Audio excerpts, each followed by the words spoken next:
3:20.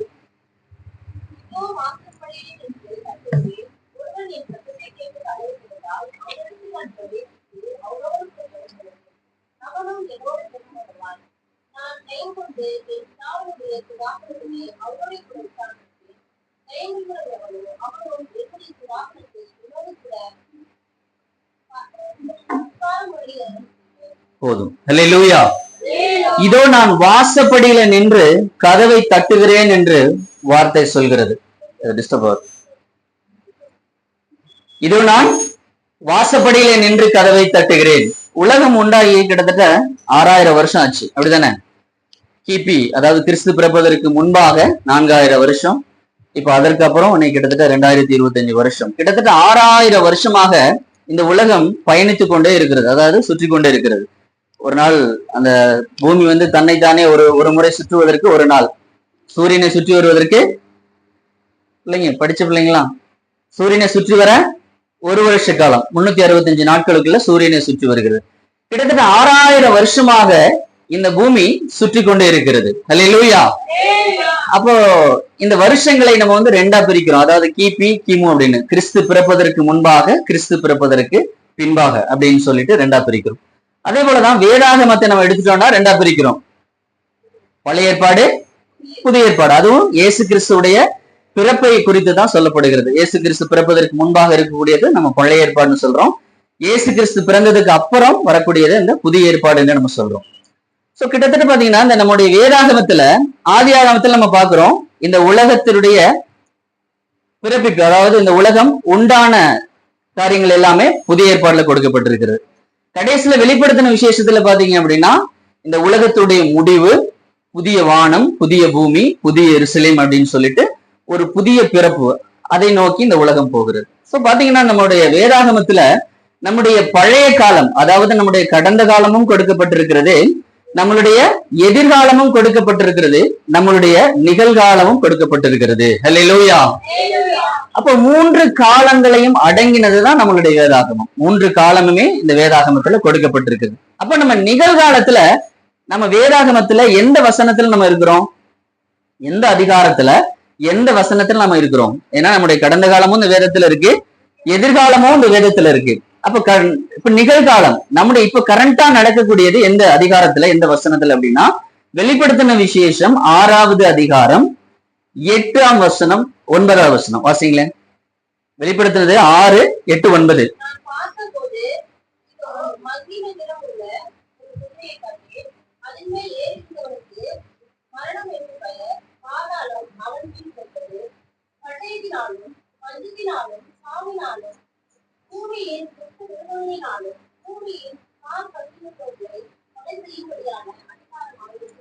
போதும் போதும். 7வது வசனம், அவர் 4ஆம் முத்திரையை உடைத்த போது 4ஆம் ஜீவனானது நீ வந்து பார் என்று சொல்லும் சத்தத்தை கேட்டேன். இந்த 7வது வசனமும் 8வது வசனமும், அதாவது முத்திரை 4வது முத்திரையின் காலத்துலதான் நம்ம இருக்கிறோம். அப்போ இதுக்கு முன்பாக நம்முடைய வேதத்தை எடுத்துட்டோம் அப்படின்னா பழைய ஏற்பாட்டுல ஒரு 1107 பக்கங்கள், புதிய ஏற்பாட்டுல ஒரு 338 பக்கம், ஒரு 1445 பக்கத்தை நாம் கடந்து விட்டோம். இந்த மீதம் இருக்கிறது பாத்தீங்கன்னா ஒரு 17 பக்கம் மட்டும்தான். அல்லேலூயா.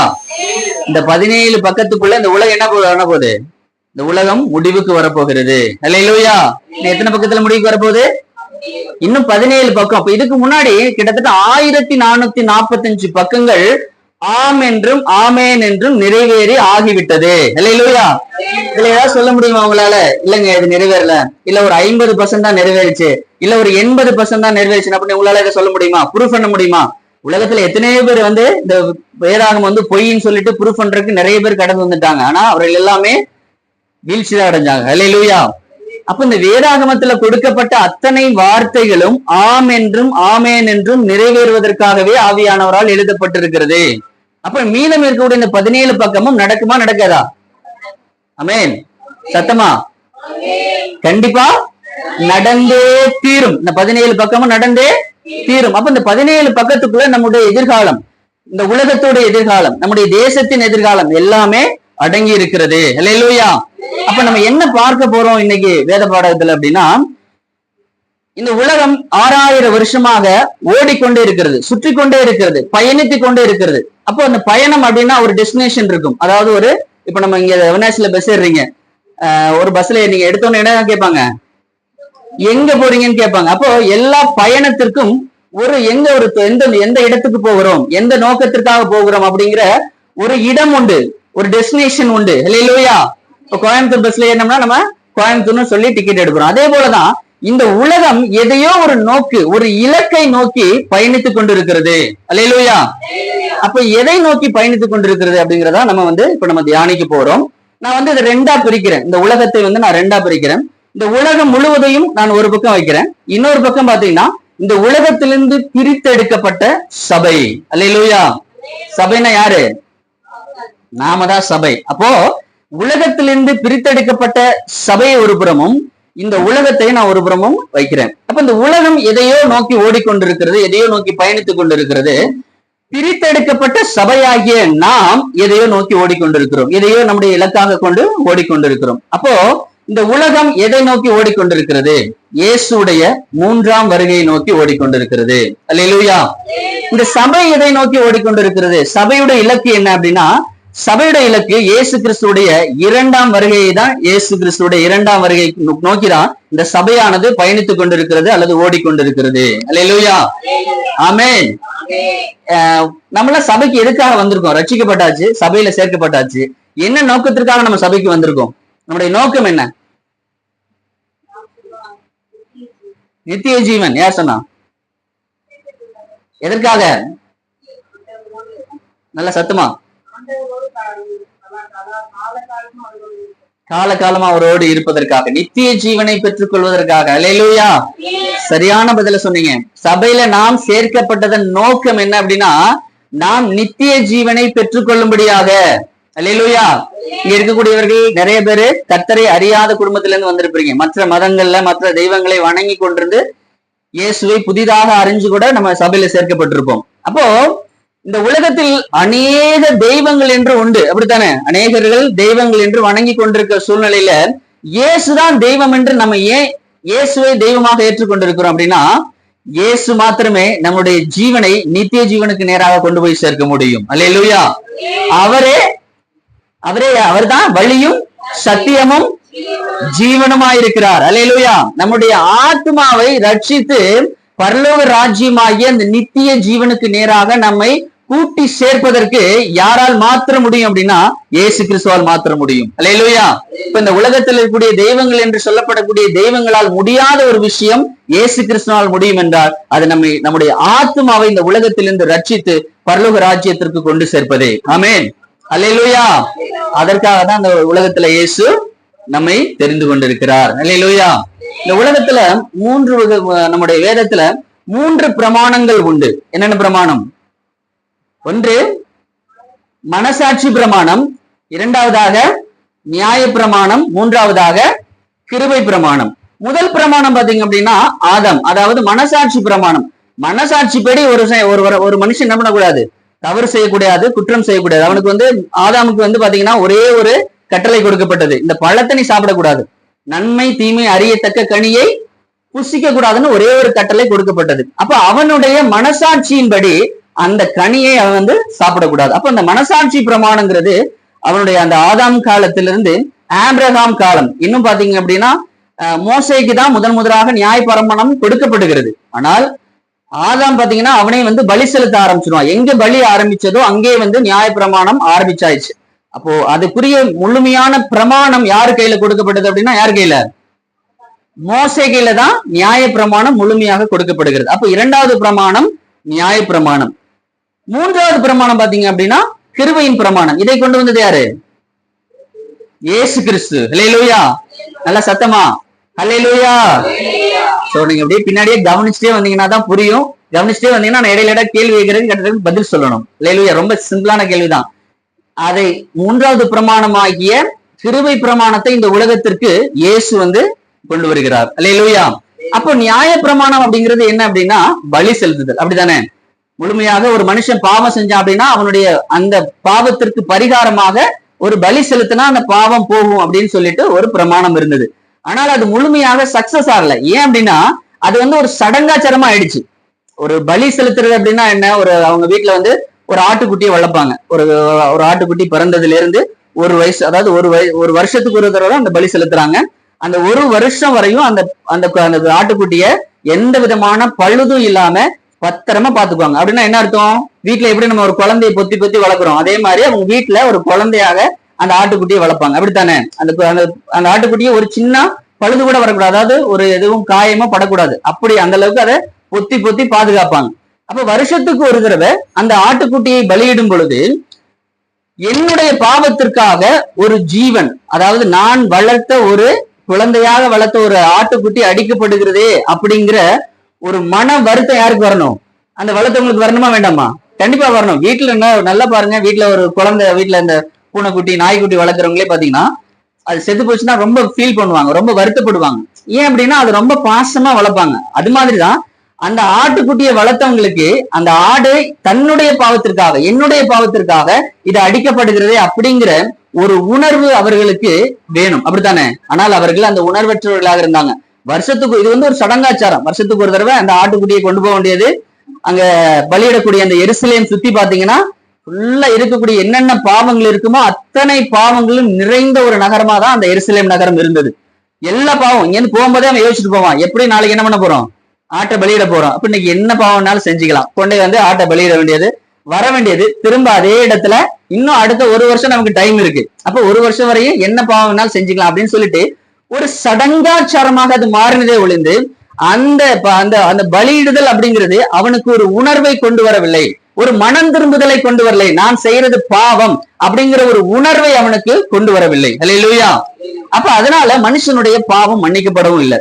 ஒரே பாவத்தை திரும்ப திரும்ப செஞ்சுட்டு வருஷா வருஷம் அதே பலியை செலுத்துறதுனால அவருடைய மனுஷனுடைய பாவம் மன்னிக்கப்படவில்லை. அல்லேலூயா. சோ அதனாலதான் மூன்றாவது பிரமாணமாக ஒரு கிருபை பிரமாணம் அப்படிங்கிற ஒரு பிரமாணத்தை இயேசு கிறிஸ்து இந்த உலகத்திலே அவர் கொண்டு வந்தார். அது முழுக்க முழுக்க முழுக்க அன்பினால் நிறையப்பட்டது. அல்லேலூயா.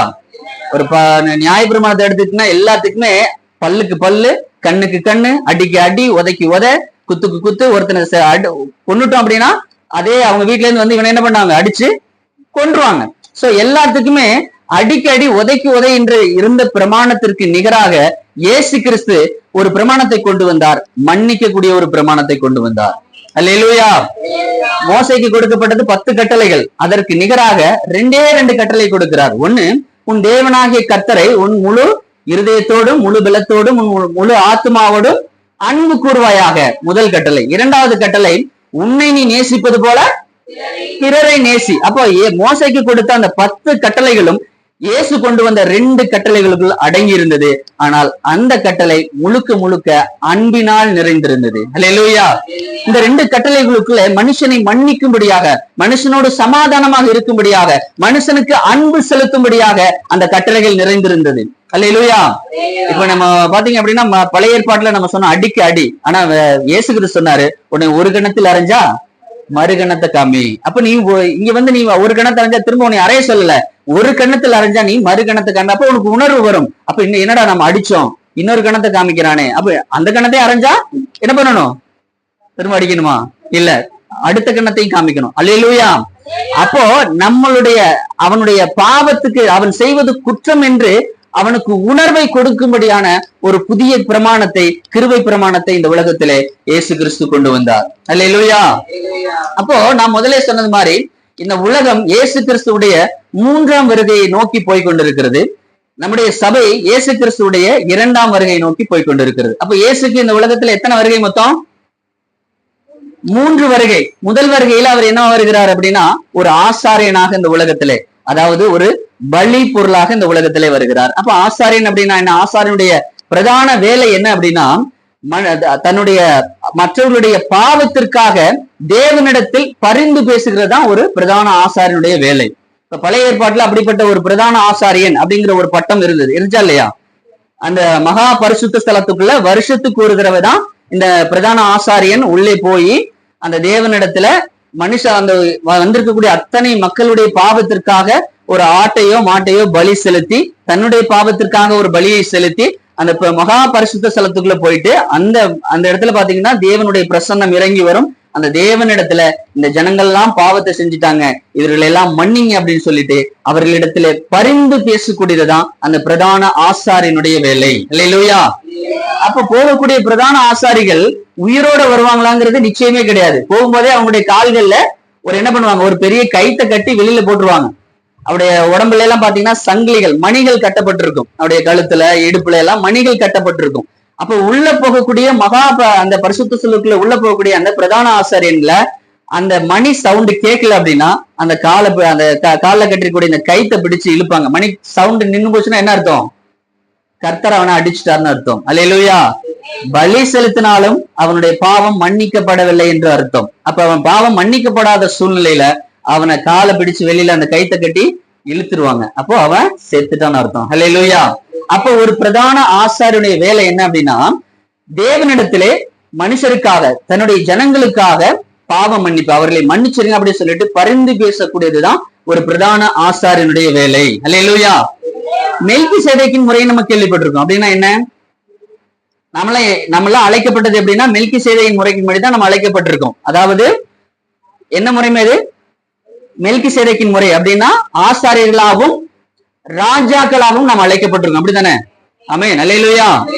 நாம் அழைக்கப்பட்டிருக்கிறது ஆசாரியர்களாகவும் ராஜாக்களாகவும் நாம் அழைக்கப்பட்டிருக்கோம். அதே போலதான் இயேசு கிறிஸ்துவும் இந்த உலகத்திலே அவர் ராஜாவாகவும் ஒரு ஆசாரியனாகவும் இந்த உலகத்திலே வந்தார். ஆனால் முதல் முறை அவர் இந்த உலகத்துல வரும் பொழுது ஒரு ஆசாரியனாக தான் இந்த உலகத்துல வருகிறார். அப்ப ஆசாரியனுடைய வேலை நமக்கு சொன்ன மாதிரி மனுஷனுடைய பாவத்திற்காக பரிந்து பேசுவது. அல்லேலூயா. அந்த ஆசாரியன் என்ன பண்ணா, பழைய ஏற்பாட்டு ஆசாரியன் என்ன பண்ணா அப்படின்னா, ஆடுகளை பலியாக செலுத்தி மகா பரிசுத்த ஸ்தலத்துல அந்த ஆட்டோட ரத்தத்தை தன்னுடைய கையில எடுத்துட்டு போய் மனுஷனுடைய பாவத்திற்காக தேவனிடத்தில் பரிந்து பேசினதுதான் அந்த ஆசாரியனுடைய வேலை. ஆனால் இயேசு கிறிஸ்து ஒரு மகா பரிசுத்த ஸ்தலத்துக்குள்ளே, அதாவது மகா பரிசுத்த ஸ்தலமாகிய பரலோக ராஜ்யத்திலே தேவனுடைய வலது பாரசத்தில் அவர் வீற்றுக்கொண்டு தன்னையே பலியாக செலுத்தி, அல்லேலூயா, தன்னையே பலியாக செலுத்தி, இந்த உலகத்துல ஒரு ஆட்டை பலியாக செலுத்தவில்லை, தன்னையே பலியாக செலுத்தி தன்னுடைய இரத்தத்தை எடுத்துக்கொண்டு இதோ நம்முடைய தேவலோகத்தில் பரலோக ராஜ்யத்துல தேவனுக்கு பக்கத்துல வலது பாரசத்தில் அவர் அமர்ந்து கொண்டு நம்முடைய பாவத்திற்காக, நம்முடைய குற்றத்திற்காக, நம்முடைய குறைகளுக்காக தேவனிடத்தில் அணு தினமும் பரிந்து பேசக்கூடிய ஒரு மகா பிரதான ஆசாரியனாக அவர் விளங்குகிறார். அல்லேலூயா, அல்லேலூயா. அப்போ அவர் வந்தது இந்த உலகத்துல ஒரு ஆசாரியனாக. அந்த இடத்துல பாத்தீங்க அப்படின்னா அவர் வந்தவுடனே எல்லாத்தையும் பிரசங்கம் பண்ண ஆரம்பிச்சிருவார். நோய்களை சுகமாக்குறது, மற்றவர்களுடைய துன்பத்தை போக்குறது, பாவத்தை மன்னிக்கிறது, இந்த மாதிரி வேலையதான் அவர் செஞ்சுட்டு இருப்பாரு. அப்போ அவங்களுக்கு எல்லாம் டவுட் வரும். யோவான் ஸ்நானகன் தான் அவரை என்ன பண்ணுவாரு, ஞானஸ்தானம் கொடுப்பாரு. ஞானஸ்தானம் கொடுக்கும்போது இதோ இந்த உலகத்தை போக்க வந்த ஆட்டுக்குட்டி அப்படின்னு ஜீவ ஆட்டுக்குட்டின்னு சொல்லிட்டு அவரை ஞானஸ்தானம் கொடுக்கிறார். அப்போ இவர் மினிஸ்ட்ரி பண்ண ஆரம்பிச்சிட்டாரு. இயேசு கிறிஸ்து தன்னுடைய ஊழியத்தை தொடங்க ஆரம்பிச்சிட்டாரு. ஆனா யோவான் ஸ்நானகனை கொண்டு போய் சிறையில் அடைச்சிருவாங்க. அவரை அடுத்த நாள் அவருடைய தலையை வெட்டப்பட வேண்டும் என்பது ராஜ கட்டளை. அப்போ அவர் 2 பேர் ஆள் அனுப்புறான். ஒருவேளை நம்ம தப்பான ஆளை பிரதிஷ்டை பண்ணிட்டோமோ, ஞானஸ்தானம் கொடுத்துட்டோமோ அப்படின்னு சொல்லிட்டு இவனுக்கே ஒரு டவுட் வந்துடும். இயேசு கிறிஸ்துவ போய் கேளு, வந்தவர் நீதானா இல்லை வேறொருவர் வர நான் காத்திருக்க வேண்டுமா அப்படின்னு சொல்லி. அதுக்கு என்ன அர்த்தம் அப்படின்னா, ரட்சிப்புக்காக அந்த ஜனங்கள் காத்துட்டு இருக்காங்க. யாரு? இஸ்ரவேல்ல இருக்கக்கூடிய அந்த 12 கோத்திரமும் ரட்சிப்பு அப்படின்னா என்னன்னா, அந்த ஜனங்களை மீட்கும்படியாக ஒரு ராஜாவை தான் அவங்க எதிர்பார்த்துட்டு இருக்காங்க. ஏன்னா இதற்கு முன்பாக இருந்த ராஜாக்கள் தோற்று போய் ரோமருடைய ஆட்சியிலே அவர்கள் அடிமைத்தனத்தில் இருக்கிறாங்க. ரோமருடைய ஆட்சியில அந்த 12 கோத்திரமும் அடிமைத்தனத்தில் இருக்கிறாங்க. அப்ப அவர்களுக்கு யார் வேணும் அப்படின்னா, அவர்களை மீட்கும்படியான ஒரு ராஜா வேண்டும். அப்படித்தானே? இதுக்கு முன்பாக இருந்த ராஜாக்கள் என்ன பண்ணாங்க, ஒரு தாவீதெல்லாம் எடுத்துங்க, சுற்றி இருக்கக்கூடிய அத்தனை ஜனங்களுக்கும் அத்தனை தேசங்களோடும் சண்டை போட்டு அவர்களிடமிருந்து அந்த தேசத்தை பாதுகாத்துட்டு இருந்தாங்க. அப்போ அப்படிப்பட்ட அந்த அடிமைத்தனத்தில் இருக்கக்கூடிய ஜனங்களை மீட்கக்கூடிய ஒரு ராஜாவை தான் அவர் எதிர்பார்க்காங்க, ஒரு ரட்சகரை அவர்கள் எதிர்பார்த்து கொண்டிருந்தார்கள். அப்ப அந்த சூழ்நிலையில தான் இவர் யோவான் ஸ்நானகன் அவர் பிரதிஷ்டை பண்றாரு. இவர் தான் நமக்கு வந்த ராஜா, அதாவது நம்மளை ரட்சிக்க வந்த ரட்சகர் அப்படின்னு சொல்றாரு. அப்போ கிழக்குல இருந்து பாத்தீங்கன்னா வானசாஸ்திரிகளா வருவாங்க. அப்போ நேரம் எங்க போயிடுவாங்க, அரண்மனைக்கு போயிடுவாங்க. வந்தவங்க கேட்ட முதல் கேள்வி என்ன, எங்களுக்கு பிறந்த ராஜா எங்கே, அல்லேலூயா, எங்களை ரட்சிக்க வந்த ராஜா எங்க அப்படின்னு கேட்பாங்க. அப்போ அவர் ஜனங்கள் எல்லாம் எதிர்பார்த்து கொண்டிருப்பது அடிமைத்தனத்தில் இருக்கக்கூடிய அந்த ஜனங்களை விடுவிக்கக்கூடிய ஒரு ராஜாவை அவர்கள் எதிர்பார்த்து கொண்டிருந்தார்கள். ஆனால் அவர் வந்ததோ ஒரு பிரதான ஆசாரியனாக இந்த உலகத்திலே வருகிறார். அல்லேலூயா. அப்ப போய் கேக்குறாங்க, ஆண்டவரே வந்தது நீங்க தானா, இல்ல நாங்க வேறொரு வர காத்திருக்க வேண்டுமா அப்படின்னு இயேசு கிறிஸ்துவ கேட்கும் பொழுது, அப்போ அவர் வந்து சொல்றாரு, நான் அவர் எதுக்காக வந்தார் அப்படின்னா இந்த உலகத்தை ரட்சிக்கும்படியாக தான் நான் வந்தேன். அப்ப ரட்சிப்பு என்பது அவர்களுக்கு தெரியவில்லை, ஆத்தும ரட்சிப்புக்காக அவர் வந்திருக்கிறார். அல்லேலூயா. அவர்கள் எதிர்பார்ப்பது அடிமைத்தனத்திலிருந்து ஒரு ரட்சிப்பை, ஆனால் இயேசு கிறிஸ்து இந்த உலகத்தில் வந்தது ஆத்தும ரட்சிப்பிற்காக. அல்லேலூயா. அப்ப ஆத்துமா ஏன் ரட்சிக்கப்பட வேண்டும்? இந்த உலகத்தில் மனுஷனாக பிறந்த இருக்கக்கூடிய நம்மளுடைய ஆத்துமா ஏன் ரட்சிக்கப்பட வேண்டும்? ஏன் மனுஷனை உண்டாக்கினார்? ஆதியாகமத்துல நம்ம பாக்குறோம், மனுஷனை வந்து தேவன் உண்டாக்குகிறார். ஏன் உண்டாக்கினார் அப்படின்னா, பரலோக ராஜ்யத்திலே அவர் 3 கூட்டங்கள் உண்டு, 3 பிரதான தூதர்கள் கூட்டம் உண்டு. அதுல வந்து முக்கியமான ஒரு பிரதான தூதன் யாரு? லூசிபர். அவன் என்ன பண்ணுவான்னா ஆராதனை கூட்டத்திற்கு தலைவனாக இருக்கிறான். அப்போ அவன் தேவனுடைய சிங்காசனத்திற்கு மேலாக நான் ஒரு சிங்காசனத்தை போடுவேன் அப்படின்னு சொல்லிட்டு அவனுக்குள்ள ஒரு வஞ்சனை வருகிறது. நான் தேவனுக்கு மேலாக உயர்த்துவேன். ஏன்னா வந்து அங்க இருக்கக்கூடிய அத்தனை பேர் யாராதான் ஆராதிக்கிறாங்க? தேவனை தான் ஆராதிக்கிறாங்க. அனுதினமும் தேவர்கள் கூட்டம் வந்து தினமும் தேவனை ஆராதித்துக் கொண்டிருக்கிறார்கள். ஆனால் தேவனுக்குரிய அத்தனை தேவனுக்கு எப்படி ஒரு மகிமை இருந்ததோ அதை விட கொஞ்சம் குறைய மகிமையினால் நிறைந்திருந்தவன் தான் அந்த லூசிபர். அல்லேலூயா. அப்ப அவனும் அவனுடைய கூட்டத்தையும் தேவன் அங்கிருந்து தள்ளுகிறார். அந்த தள்ளப்பட்ட தூதர்களுக்கு நிகராக அந்த வெற்றிடத்தை நிரப்பும்படியாக தான் மனுஷன் இந்த உலகத்துல பிறப்பிக்கிறார். அப்ப தேவனை விட லூசிபர் வந்து கொஞ்சம் வல்லமை குறைந்தவன். அப்ப லூசிபர் அந்த தேவ தூதர்களை விட கொஞ்சம் வல்லமை குறைந்தவனாக மனிதனை இந்த உலகத்துல கொண்டு வருகிறார். அல்லேலூயா. அப்ப மனுஷன் பிறந்தது எதற்காக? இந்த உலகத்துல மனுஷன் அவனை உண்டாக்கினது எதற்காக அப்படின்னா, தன்னுடைய தேவலோகத்திலே பரலோக ராஜ்யத்திலே தனக்கு பக்கத்துல தன்னுடைய அருகாமையில அந்த மனுஷனை கொண்டு வந்து வைத்துக் கொள்ள வேண்டும். தன்னை தினமும் ஆராதிக்கக்கூடிய ஒரு மனுஷனா, ஒரு தேவ தூதர்களை போல அவனை மாற்ற வேண்டும் என்பதுதான் தேவனுடைய பிரதான நோக்கமாக இருந்தது. அல்லேலூயா. ஆனால் மனுஷன் என்ன பண்ணா? ஆட்டோமேட்டிக்கா பாவம் செஞ்சான். தேவனுடைய கட்டளை மீறி தேவனுக்கு எதிராக குற்றம் செய்தவனாக இருந்தான். அப்போ லூசிபர் தள்ளப்பட்டது காரணம் என்ன? அவன் ஒரு தவறு செஞ்சனால அங்கே தள்ளப்பட்டான். அப்போ அதே தவறை தேவனுடைய கட்டளையை மீறினது நிமித்தம் பாவம் அவனை ஆட்கொண்டது. அவனுடைய ஆத்மா கரைபட்டது. அவனுடைய ஆத்மா நித்திய ஜீவனுக்கு நேராக போக வேண்டிய அந்த ஆத்மா, அவனுடைய ஆத்மாவை அந்த பிசாசானவன் வஞ்சித்து அவனை பரலோக ராஜ்யத்துக்கு நேராக போக விடாமல் தடுத்து விட்டான். அல்லேலூயா. அப்ப அந்த வஞ்சிக்கப்பட்ட ஆத்மா எப்படி அந்த ஆத்மாவை மீட்பதற்கு தேவனுக்கு வேற வழியே தெரியல. இந்த உலகத்துல ஆட்டுக்குட்டியை பலியிட்டா அவன் பாவம் போகும்னு சொன்ன தேவன், ஆனால் மீண்டும் மீண்டும் மனுஷன் பாவம் செய்ய அந்த பாவத்தை அந்த ஆட்டுக்குட்டினால கூட, இந்த உலகத்தில் இருக்கக்கூடிய ஆட்டுக்குட்டினால கூட மனுஷனை மீட்க முடியவில்லை. அதனாலதான் தன்னுடைய ஒரே பேரான குமாரனை இந்த உலகத்திலே இந்த ரட்சிப்புக்காக மனுஷனுடைய ஆத்மாக்க வேதம் சொல்லுகிறது, ரத்தம் சிந்துதல் இல்லாமல் பாவ மன்னிப்பு இல்லை. ஒரு மனுஷனுடைய பாவத்தை போக்குவதற்கு ரத்தம் சிந்தப்பட வேண்டும். இந்த உலகத்துல பாத்தீங்கன்னா நம்ம சுற்றி இருக்கக்கூடிய அநேக தேவாலய ஆலயங்கள் சொல்லப்படக்கூடிய இடத்துல ஆடுகளையும் மாடுகளையும் கோழிகளையும் பலியிடுறாங்க. எதுக்காக? அவருடைய பாவத்தை போக்குவதற்காக. பழங்காலத்துல எப்படி பழைய ஏற்பாட்டு காலத்துல ஆட்டையும் மாட்டையும் பலியிட்டாங்களோ அந்த முறைமைதான் இன்னைக்கு அவங்க ஃபாலோ பண்ணிட்டு இருக்காங்க. அவர்கள் நம்பினார்கள் வந்து அந்த ஆட்டை மாட்டை பலியிட்டா பாவம் போகும் சொல்லிட்டு. ஆனால் இயேசு கிறிஸ்து இந்த உலகத்துல வந்ததுக்கு அப்புறம் அந்த பலிகள் எல்லாம் இந்த உலகத்தை விட்டு நீக்கப்பட்டது. அல்லேலூயா. அந்த பிரமாணம், மோசை கொடுக்கப்பட்ட நியாய பிரமாணம் இந்த உலகத்தை விட்டு நீங்கி ஒரு புதிய பிரமாணமாகிய இயேசு கிறிஸ்து இந்த உலகத்தில் அந்த பிரமாணத்தை கொண்டு வந்தார். அவர் சொன்னது என்ன? என்னுடைய இரத்தத்தை, நான் இந்த உலகத்துல சிந்தக்கூடிய என்னுடைய இரத்தத்தை யாரெல்லாம் விசுவாசித்து அதை ஏற்றுக்கொள்கிறார்களோ, இயேசுவை சொந்த ரட்சகராக ஏற்றுக்கொள்கிறார்களோ அவருடைய பாவம் மன்னிக்கப்படும், அவருடைய ஆத்மா நித்திய ஜீவனுக்கு நேராக போகும். அல்லேலூயா. அல்லேலூயா. அப்ப அந்த பிரமாணத்தை யார் ஏற்றுக்கொண்டிருக்கிறார்களோ, அப்ப நாமெல்லாம் அந்த பிரமாணத்தினாலதான் அந்த வந்திருக்கோம். அல்லேலூயா. இப்ப நம்ம ஏதாவது பலி செலுத்தி அந்த உலகத்துல சபைக்கு வந்திருக்கோம்? இல்ல. நாம் எந்த விதமான கிரியைகளை நாம செய்யவில்லை. அதே பழங்காலத்துல அவன் கிரிகளை செய்தான். அவன் கிரிகளின் நிமித்தம் அவன் ரட்சிக்கப்பட்டான். ஆனால் நாம் இயேசு கிறிஸ்துடைய இரத்தத்தை விசுவாசித்தது நிமித்தம் விசுவாசிகளாக அவருடைய இரத்தத்தை, அவர் இயேசுடைய இரத்தத்தினால நான் கழுவப்பட்டிருக்கிறேன், என்னுடைய பாவம் போயிற்று, என்னுடைய சாபம் நீக்கப்பட்டு விட்டது அப்படின்னு நாம் விசுவாசத்தின் நிமித்தம், இயேசு கிறிஸ்துடைய இரத்தத்தை விசுவாசத்தின் நிமித்தம் இந்த உலகத்திலிருந்து பிரிக்கப்பட்டு வேறுபிரிக்கப்பட்டு சபையிலே சேர்க்கப்பட்டு நாம் ஒரு சபையாக நீங்க இடத்துல கூடியிருக்கிறோம். அல்லேலூயா. அல்லேலூயா. அப்போ இயேசு கிறிஸ்து கொண்டு வந்த அந்த பிரமாணம், இரண்டாவது பிரமாணம் என்ன? கிருபை பிரமாணம். அல்லேலூயா. மூன்றாவது பிரமாணம் கிருபை பிரமாணம். அந்த கிருபை பிரமாணம் தான் இந்த உலகத்துல கிரியை செய்து கொண்டிருக்கிறது. அப்ப இந்த கிருபை பிரமாணம் எவ்வளவு நாளைக்கு கிரியை செய்யும் அப்படின்னா, இந்த சபை எடுத்துக்கொள்ளப்படுவரை கிரியை செய்யும். சபை எடுத்துக்கொள்ளப்பட்ட பிறகு இந்த கிருபை பிரமாணம் ஒரு முடிவுக்கு வரும்.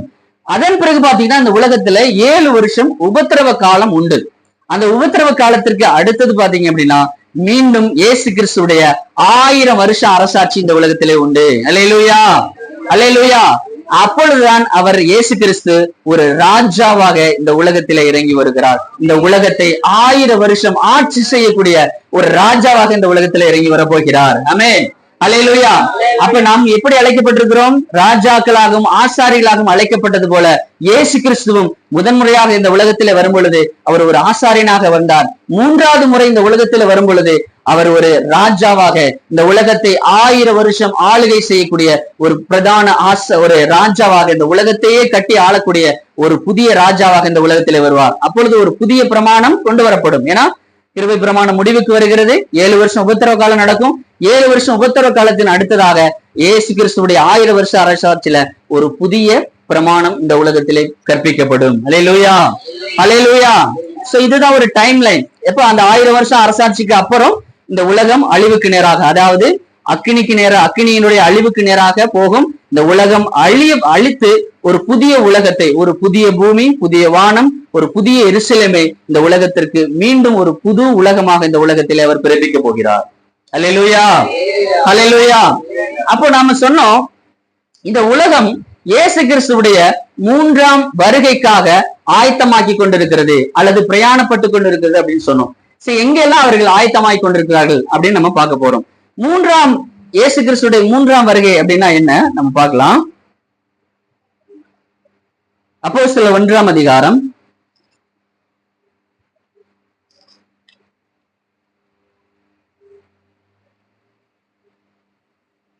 11வது வசனம் வாசிங்க. அப்போஸ்தலர் 1:11.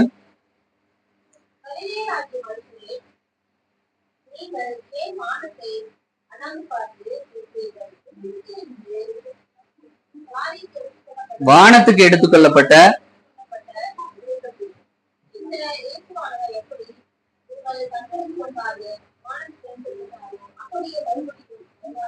அல்லேலூயா. கலிலேயராகிய மனுஷரே, நீங்கள் ஏன் வானத்தை அண்ணாந்து பார்த்து நிற்கிறீர்கள்? உங்களிடத்திலிருந்து வானத்திலிருந்து எடுத்துக்கொள்ளப்பட்ட அந்த இயேசுவானவர் எப்படி உங்கள் கண்களுக்கு முன்பாக வானத்துக்கு எழுந்தள்ளி போனாரோ அப்படியே மறுபடியும் கீழே இறங்கி வருவார். அல்லேலூயா. அடுத்த வசனத்தை பாருங்க. அப்பொழுது அவர்கள் எருசலேமுக்கு சமீபமாய் ஒரு ஓய்வு நாள் பிரயாண தூரத்திலிருந்து ஒலிவமலை எண்ணப்பட்ட மலையிலிருந்து எருசலேமுக்கு திரும்பி போனார்கள். இது என்ன சம்பவம் அப்படின்னா, இயேசு கிறிஸ்து 3ஆம் நாள் உயிர்த்தெழுந்ததுக்கு அப்புறம் 40 நாள் தன்னுடைய சீஷர்களுக்கு எல்லாம் அங்காங்கே காட்சி தருகிறார். 40 நாள் காட்சி தருவதற்கு அப்புறம் ஒலிவமலையிலிருந்து அவர் எடுத்துக்கொள்ளப்படுகிறார். அதாவது மேகம் அவரை எடுத்துக்கொண்டது என்று வேதம் சொல்லுகிறது. அவர் எப்படி ஒலிவமலையிலிருந்து எழுந்தருளி போனாரோ மீண்டும் அதே ஒலிவமலையில வந்து இறங்குவார் அப்படிங்கிறது தான் அந்த வேதவசனம். அல்லேலூயா. இது எந்த வருகையை குறித்து கொடுக்கப்பட்டிருக்கிறதுனா இயேசு கிறிஸ்துவுடைய 3ஆம் வருகையை குறித்து கொடுக்கப்பட்டிருக்கிறது. அவர் அந்த ஒலிவமலையிலிருந்து எப்படி எழுந்தருளி போனாரோ அதே ஒலிவமலையில மீண்டும் தன்னுடைய சேனைகளோடு வந்து இறங்குவார். அல்லேலூயா, அல்லேலூயா. எப்ப வந்து இறங்குவார் அப்படின்னா இந்த 7 வருஷம் உபத்திரவ கால முடிவில அவர் தன்னுடைய சேனைகளோடு வந்து இறங்குவார். இந்த 7 வருஷம் உபத்திரவ காலம் என்பது என்ன அப்படின்னா, முதல் 3 வருஷ உபத்திரவ காலம் கைவிடப்பட்ட சபைக்கு, அதாவது சபை எடுத்துக்கொள்ளப்படும். அதற்காக நம்ம வெயிட் பண்றோம் இல்லையா? இயேசு கிறிஸ்துவோட 2ஆம் வருகைக்காக நம்ம வெயிட் பண்ணிட்டு இருக்கோம். அவர் நாம இந்த சபையானது எடுத்துக்கொள்ளப்படும். அப்ப அந்த எடுத்துக்கொள்ளப்படாமல் அதுல யாரெல்லாம் கைவிடப்படுகிறார்களோ அவர்களுக்கு முதல் 3 வருஷம் உபத்திரவ காலம். 2வது 3 வருஷம் உபத்திரவ காலம் யாருக்கு அப்படின்னா இஸ்ரவேல் ஜனங்களுக்கு, இஸ்ரவேல் இருக்கக்கூடிய அந்த 12 கோத்திரத்துக்கு 2வது 3 வருஷ உபத்திரவ காலம். அந்த உபத்திரவ காலத்தின் கடைசியில தான் அந்த இஸ்ரவேல் ஜனங்களை மீட்கும்படியாக, இஸ்ரவேல் ஜனங்களை மாத்திரமல்ல இந்த உலகத்தில் இருக்கக்கூடிய அத்தனை ஜனங்களையும் இயேசு கிறிஸ்துவுக்காக யார் வைராக்கியத்தோடு வாழ்ந்து கொண்டிருக்கிறார்களோ அத்தனை ஜனங்களையும் மீட்கும்படியாக இரட்சகராக ஒரு ராஜாவாக தன்னுடைய சேனைகளோடு மீண்டும் அதே ஒலிவமலையிலே வந்து இறங்க போகிறார். அல்லேலூயா. வாசிக்கலாமா? சகரியா 14:4 வாசிக்கலாமா? சகரியா 14:4.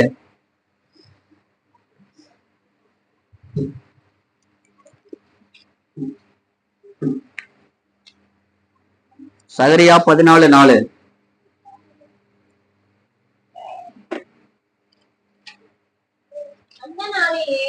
அவருடைய பாதங்கள் கிழக்கே எருசலேமுக்கு எதிரே இருக்கிற ஒலிவமலையின் மேல் நிற்கும். அப்பொழுது மகா பெரிய பள்ளத்தாக்குக்கு உண்டாகும்படி ஒலிவமலையை மையத்திலே கிழக்கு மேற்கால் எதிராக பிளந்து போகும். அதனாலே ஒரு பாதி வட பக்கத்திலும் ஒரு பாதி தென் பக்கத்திலும் சாயும். அல்லேலூயா. இந்த வசனம் என்ன சொல்லுகிறது அப்படின்னா, இயேசு கிறிஸ்து தன்னுடைய சேனைகளோடு ஒலிவமலையிலே வந்து இறங்குவார். அப்படி இறங்கும் பொழுது ஒலிவமலையானது கிழக்கிலிருந்து மேற்காக இரண்டாக பிளந்து வடக்க ஒரு பகுதியும் தெற்கே ஒரு பகுதியும் இரண்டாக பிளந்து போகும் என்று வேதம் சொல்லுகிறது. அல்லேலூயா, அல்லேலூயா. இது இயேசு கிறிஸ்துடைய 3ஆம் வருகையின் போது நடக்கக்கூடிய ஒரு சம்பவம். இதெல்லாம் நடக்குமா அப்படின்னா, இன்னைக்கு பாத்தீங்கன்னா ஒலிவமலை அப்படிங்கிறது எங்க இருக்குன்னா எருசலேம். நம்ம பார்த்தோம், எருசலேம்ல இருந்து ஒரு நாள் பிரயாண தூரத்துல இருக்கக்கூடியதான் அந்த ஒலிவமலை. எருசலேம்ங்கிறது நமக்கே தெரியும், ஒரு மிகப்பெரிய ஒரு டூரிஸ்ட் பிளேஸ். உலகத்தில் இருக்கக்கூடிய அத்தனை ஜனங்களும் ஒரு டூர் போறது. அந்த இடத்துல வந்து பாத்தீங்கன்னா சுற்றி இருக்கக்கூடிய அந்த எருசலேமை சுற்றி நிறைய ஹோட்டல்ஸ் எல்லாம் இருக்கும், அப்படித்தானே? நிறைய டூர் போனா அங்க வந்து தங்குறதுக்கு ஹோட்டல்ஸ் எல்லாம் நிறைய இருக்கும். அப்ப அந்த ஒலிவமலையில ஹோட்டல் கட்டுறதுக்காக ஒரு ஆராய்ச்சி நடக்குது. அந்த ஒலிவமலைன்னா வந்து பக்கத்துல தானே இருக்கு, அங்க வந்து தங்குறதுக்கு எப்படி நம்ம ஊட்டி கொடைக்கானல் மலை மேல ஹோட்டல்ஸ் இருக்கு, அது மாதிரி ஒலிவமலை மேல ஒரு ஹோட்டல் கட்டலாம் அப்படிங்கிற ஒரு ஆராய்ச்சி நடக்குது.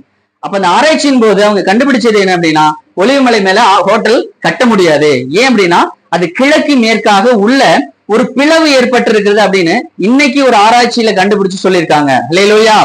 அப்ப இயேசு கிறிஸ்துடைய 3ஆம் வருகைக்கு அந்த ஒலிவமலை தயாராக இருக்கிறது, ஆயத்தமாக இருக்கிறது, உள்ள பிளந்து தயாராக இருக்கிறது. இயேசுடைய கால் பட்டா போதும் அந்த ஒலிவமலை இரண்டாக பிளப்பதற்கு தயாராக இருக்கிறது. அல்லேலூயா, அல்லேலூயா. அப்ப அதே போலதான் இந்த யுத்தம், அதாவது இயேசு கிறிஸ்துவுக்கும் இந்த உலகத்துக்கு நடக்கூடிய யுத்தம் எங்கே நடக்கும் அப்படின்னா, வாசிக்கலாம். வெளிப்படுத்தின விசேஷம் 16வது அதிகாரம் 16வது வசனம். வெளிப்படுத்தின விசேஷம் 16:16.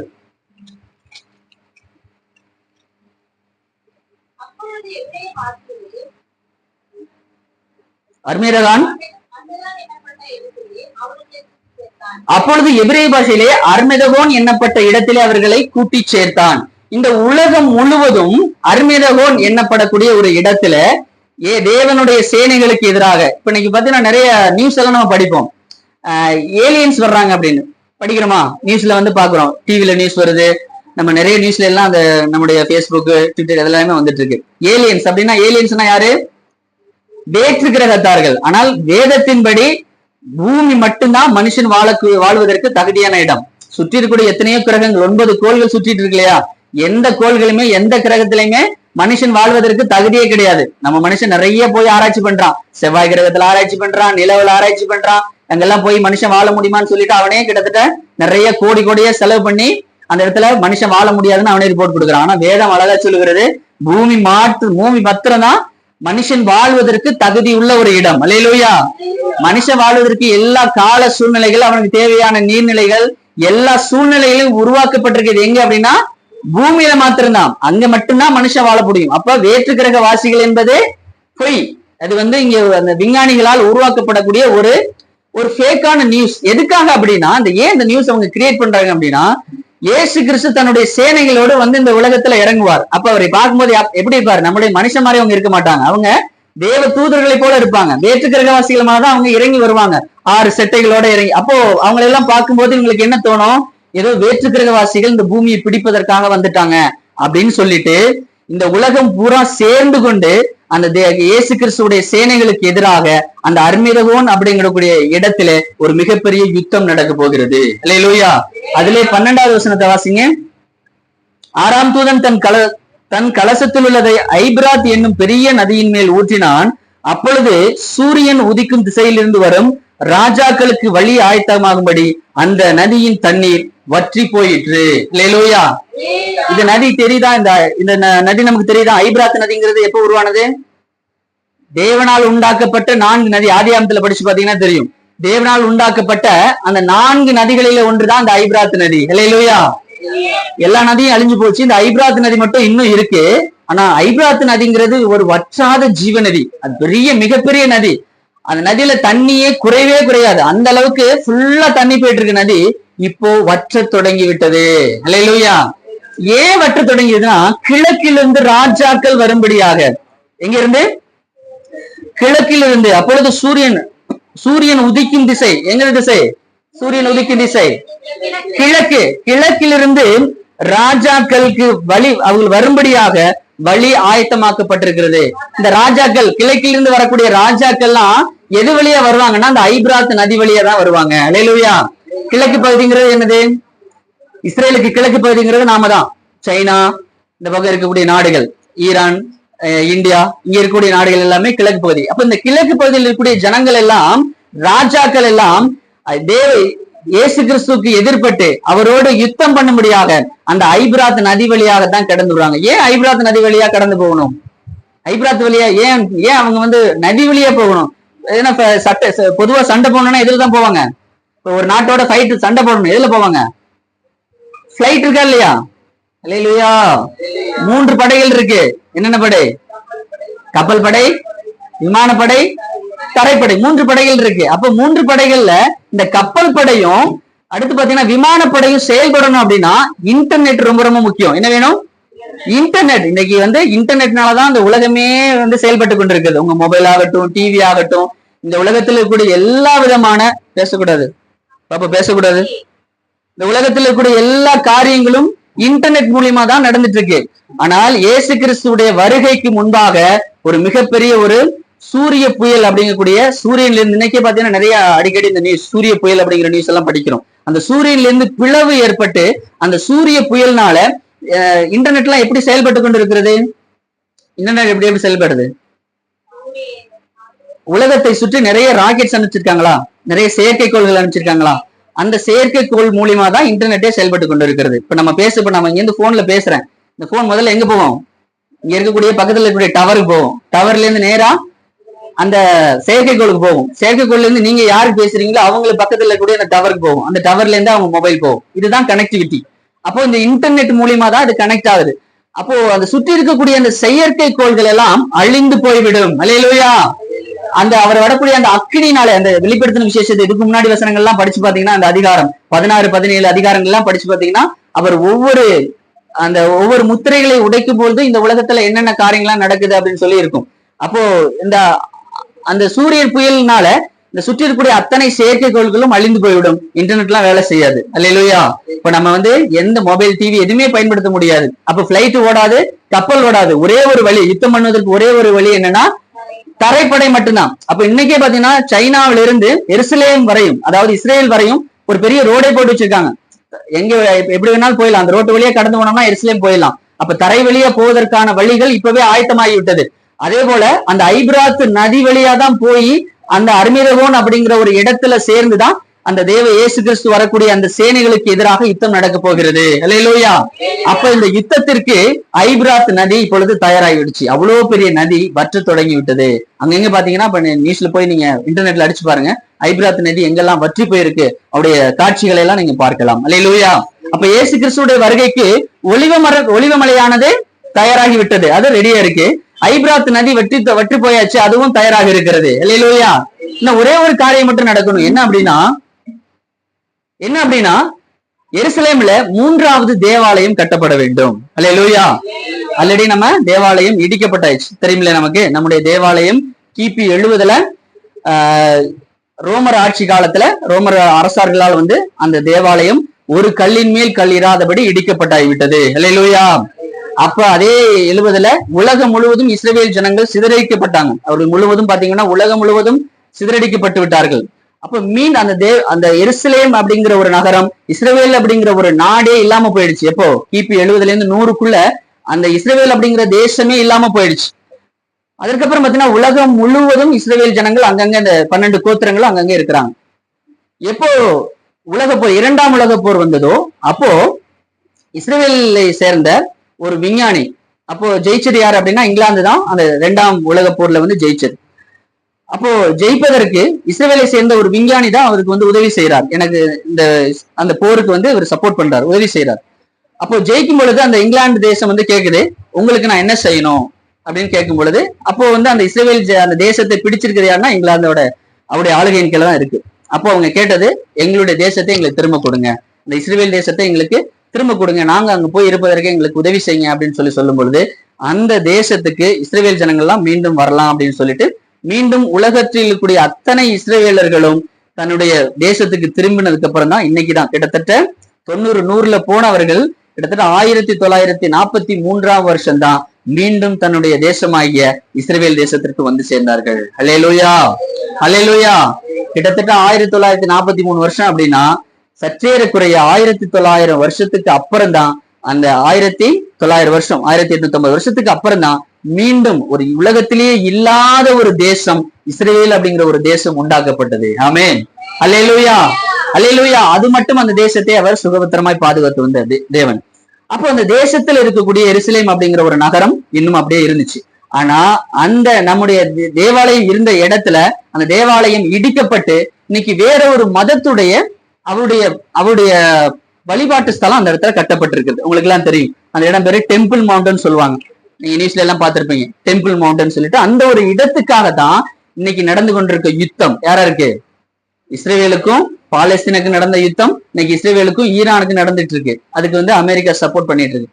சோ இந்த யுத்தம் அந்த இஸ்ரேலுக்கும் சுற்றி இருக்கக்கூடிய உலக அந்த பக்கத்துல இருக்கக்கூடிய தேசங்களுக்கு எல்லாம் ஏன் சண்டை நடக்குது அப்படின்னா, அந்த எருசலேமில் இருக்கக்கூடிய அந்த டெம்பிள் மவுண்ட் அப்படிங்கிற அந்த இடத்துல இருக்கக்கூடிய இன்னொரு ஆலயம் இருக்கு இல்லையா, அந்த ஆலயத்துல இவர்களுடைய 3வது தேவாலயத்தை கட்ட வேண்டும் என்பதுதான் இஸ்ரவேலுடைய பிரதான நோக்கம். அல்லேலூயா. அப்ப அந்த இடத்தை எப்படியாவது இவர்கள், ஆனா இப்ப இருக்கிறாங்க இஸ்ரேல் தேசம் அவங்களுதான், இஸ்ரேல் தேசம் அவர்களுடையதான். ஆனால் இஸ்ரேல் தேசத்துக்குள்ள நடுமையத்தில் இருக்கக்கூடிய அந்த எருசலேம் நகரத்துல இருக்கக்கூடிய அந்த டெம்பிள் மவுண்ட் அப்படிங்கிற இடத்துல இருக்கக்கூடிய அந்த இடம் மாத்திரம் இன்னொரு மற்றவர்களுடைய மற்ற மதத்தினுடைய அந்த வழிபாட்டு ஸ்தலமாக இருக்குது. அதை அவங்களால என்னமே பண்ண முடியல.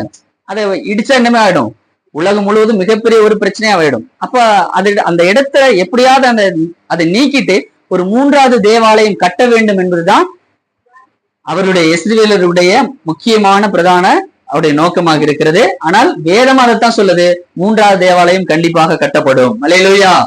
அதையும் வாசிச்சிடலாம். மத்தேயு 24ஆம் அதிகாரம்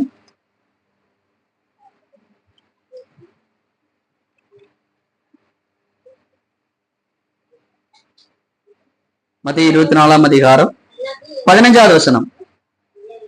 மேலும் பாழாக்குகிற அருவருப்பை குறித்து தானியேல் தீர்க்கதரிசி சொல்லியிருக்கிறானே, வாசிக்கிறவன் சிந்திக்க கடவன், நீங்கள் அதை பரிசுத்த ஸ்தலத்தில் நிற்க காணும் பொழுது. இந்த பரிசுத்த ஸ்தலம் அப்படிங்கிறது என்ன அப்படின்னா, அந்த எருசலேம்ல கட்டப்பட போகக்கூடிய 3வது தேவாலயம், அதுதான் அந்த பரிசுத்த ஸ்தலம். அந்த பரிசுத்த ஸ்தலத்துல பாழாக்குகிற அருவருப்பை குறித்து தானியேல் தீர்க்கதரிசி சொல்லியிருக்கிறானே, வாசிக்கிறவன் சிந்திக்க கடவன், நீங்கள் அதை, அதாவது பாழாக்குகிற அருவருப்பை பரிசுத்த ஸ்தலத்தில் காணும் பொழுது. அல்லேலூயா. இந்த 24வது அதிகாரம் முழுவதும் என்ன சொல்லப்பட்டிருக்கிறது அப்படின்னா, கடைசி கால அடையாளம். அது பேசக்கூடாது பாப்பா, பேசக்கூடாது. கடைசி கால அடையாளத்தை குறித்து தான் அங்க சொல்லப்பட்டிருக்கிறது. இயேசு கிறிஸ்துவிட்ட வந்து அவர் சீசர்கள்லாம் கேட்கிறாங்க, இந்த உலகத்தின் முடிவுக்கும் உம்முடைய வருகைக்கும் அடையாளம் என்ன அப்படின்னு கேட்கும் பொழுது நிறைய சொல்லிட்டு இருக்காரு. அதுல வந்து பாத்தீங்கன்னா 6வது வசனம், யுத்தங்களின் செய்தியையும் கேள்விப்படுவீர்கள். 7வது வசனம், ஜனங்களுக்கு விரோதமாய் ஜனமும் ராஜ்யத்துக்கு விரோதமாய் ராஜ்யமும் எழும்பும், பஞ்சங்களும் கொள்ளை நோய்களும் பூமி அதிர்ச்சிகளும் பல இடங்களில் உண்டாகும். அல்லேலூயா, அல்லேலூயா. இது எதற்கான அடையாளம்? இயேசுடைய வருகைக்கும் இந்த உலகத்துடைய முடிவுக்குரிய அடையாளம். இன்னைக்கு நடந்துட்டு இருக்கா இல்லையா? யுத்தங்களின் செய்தியும் கேள்விப்படுவீர்கள். கேள்விப்படுறமா இல்லையா? உலகம் முழுவதும் யுத்தம் நடந்துட்டே இருக்கு. இஸ்ரேலுக்கும் இன்னைக்கு ஈரானுக்கு நடந்துட்டு இருக்க யுத்தம், ஒரு பக்கம் ரஷ்யாவுக்கும் யுக்ரைனுக்கு நடந்துட்டு இருக்கு. அநேக தேசங்கள்ல உள்நாட்டு கலவரங்கள், உள்நாட்டு போர், நிறைய உலகமே பாத்தீங்க அப்படின்னா ஒரு சமாதானம் இல்லாம இருக்கு. அல்லேலூயா. இப்ப இன்னைக்கு அமெரிக்கா வந்து சப்போர்ட் பண்ணிட்டு இருக்கு. அமெரிக்காவை எதிர்த்து பாத்தீங்கன்னா ரஷ்யா ஒரு பக்கம், சைனா ஒரு பக்கம், இந்த மாதிரி மற்ற நாடுகள்லாம் அவர்களுக்கு எதிராக எதிர்த்து நின்று இருக்காங்க. இப்போ உலகம் முழுவதும் ஜனங்களுக்கு விரோதமாய் ஜனமும் ராஜ்யத்துக்கு விரோதமாய் ராஜ்யமும் யுத்தங்களின் செய்தியையும் கேள்விப்படக்கூடிய காலமாக நாம் வாழ்ந்து கொண்டிருக்க இந்த காலகட்டம் நடந்து கொண்டிருக்கிறது. அல்லேலூயா, அல்லேலூயா. அப்போ அது இல்லாம நாம் பஞ்சங்களையும் கொள்ளை நோய்களையும் பூமி அதிர்ச்சிகளையும் நம்ம பார்ப்போம். இதுவரையிலும் நம்ம இந்த உலகம் பார்த்திராத பஞ்சங்கள், கொடிய கொள்ளை நோய்கள் இந்த உலகத்திலே ஆண்டு கொண்டு இருக்கிறது. இப்போ கொரோனா செகண்ட் டைம் வந்துட்டு இருக்கு, உலகம் முழுவதும் பரவிட்டு இருக்கு. இந்திய தேசத்துல கூட அநேக இடங்கள்ல இந்த கொரோனாவானது பரவி கொண்டிருக்கிறது. அல்லேலூயா. இது போன்ற கொள்ளை நோய்கள் இதுக்கு முன்னாடி கொள்ளை நோயே வரலையா? வந்துச்சு. ஒரு ஒரு இடத்துல வந்துச்சுன்னா அந்த இடத்துல மட்டும்தான் பாதிக்கும். ஆனால் இப்ப வரக்கூடிய கொள்ளை நோய்கள் உலகம் முழுவதும் பாதிப்பை உண்டு பண்ணுகிறது. முதல் கொரோனாவை யாரால் தடுக்க முடிஞ்சா? வேக்சின் போட்டனாலயா தடுக்க முடிஞ்சது? மாஸ்க் போட்டனால தடுக்க முடிஞ்சா? இல்ல. அல்லேலூயா. அது வந்துச்சு, அதுவா போச்சு. இதுல யார் மனுஷனுடைய வேக்சினாலேயோ இல்ல அதுக்காக மருந்து வேக்சின் போட்டதுனால அது போகல, அதுவா வந்துச்சு, செகண்ட் டைம் அது போயிடுச்சு. ஆனால் திரும்பவும் அதே கொள்ளை நோய் உலகம் முழுவதும் மீண்டும் அந்த கொரோனா கொள்ளை நோயானது வந்து கொண்டிருக்கிறது. அல்லேலூயா. அதே போல பூமி அதிர்ச்சி இந்த 2025 ஆரம்பிச்சதே தெரியும். முதல் நாளே பூமி அதிர்ச்சி. இதுக்கு முன்னாடி எல்லாம் பாத்தீங்கன்னா ரிக்டர் அளவுல ஒரு 3, 4 அப்படிதான் பதிவாகும். இப்ப வரக்கூடிய பூமி எதிர்ச்சிகள் அத்தனையுமே பாத்தீங்கன்னா மினிமம் 6, 7 அந்த தேசத்தை அழிக்கக்கூடியதாக அங்க இருக்கக்கூடிய கட்டடங்கள் எல்லாவற்றையும் பூமி தன்னுடைய உள்ளே இழுத்து கொடக்கூடிய அநேக பூமி அதிர்ச்சிகளை நாம் பார்த்துட்டே இருக்கோம். அல்லேலூயா.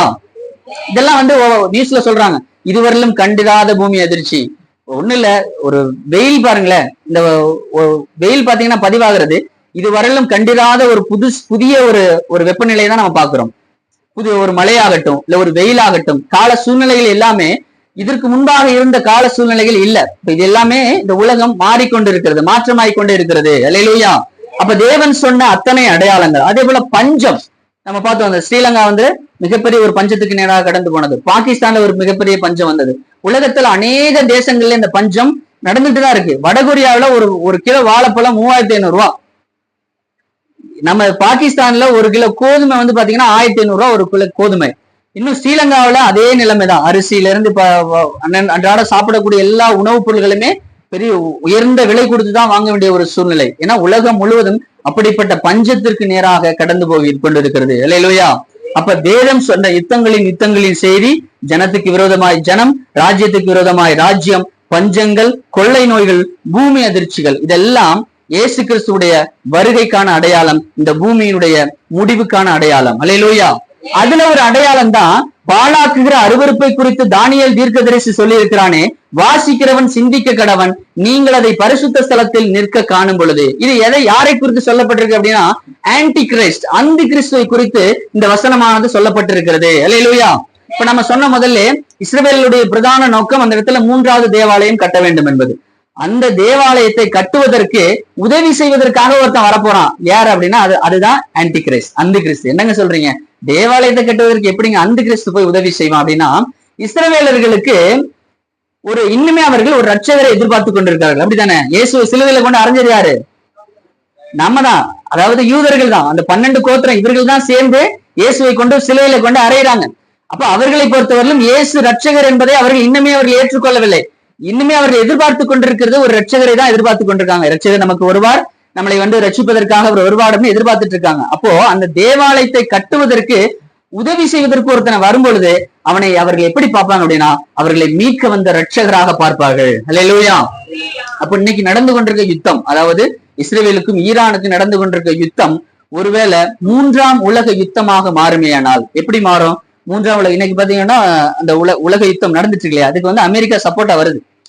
ஒருவேளை அமெரிக்கா இஸ்ரேலுக்கு ஜாயின் பண்ணி ஈரானை அடிக்க தொடங்கினாங்க அப்படின்னா, அதற்கு எகென்ஸ்டா இருக்கக்கூடிய ரஷ்யாவாகட்டும், சைனாவாகட்டும், இன்னும் அவர்களுக்கு சப்போர்ட் ஆகக்கூடிய அநேக நாடுகள் யாரு கூட சேருவா?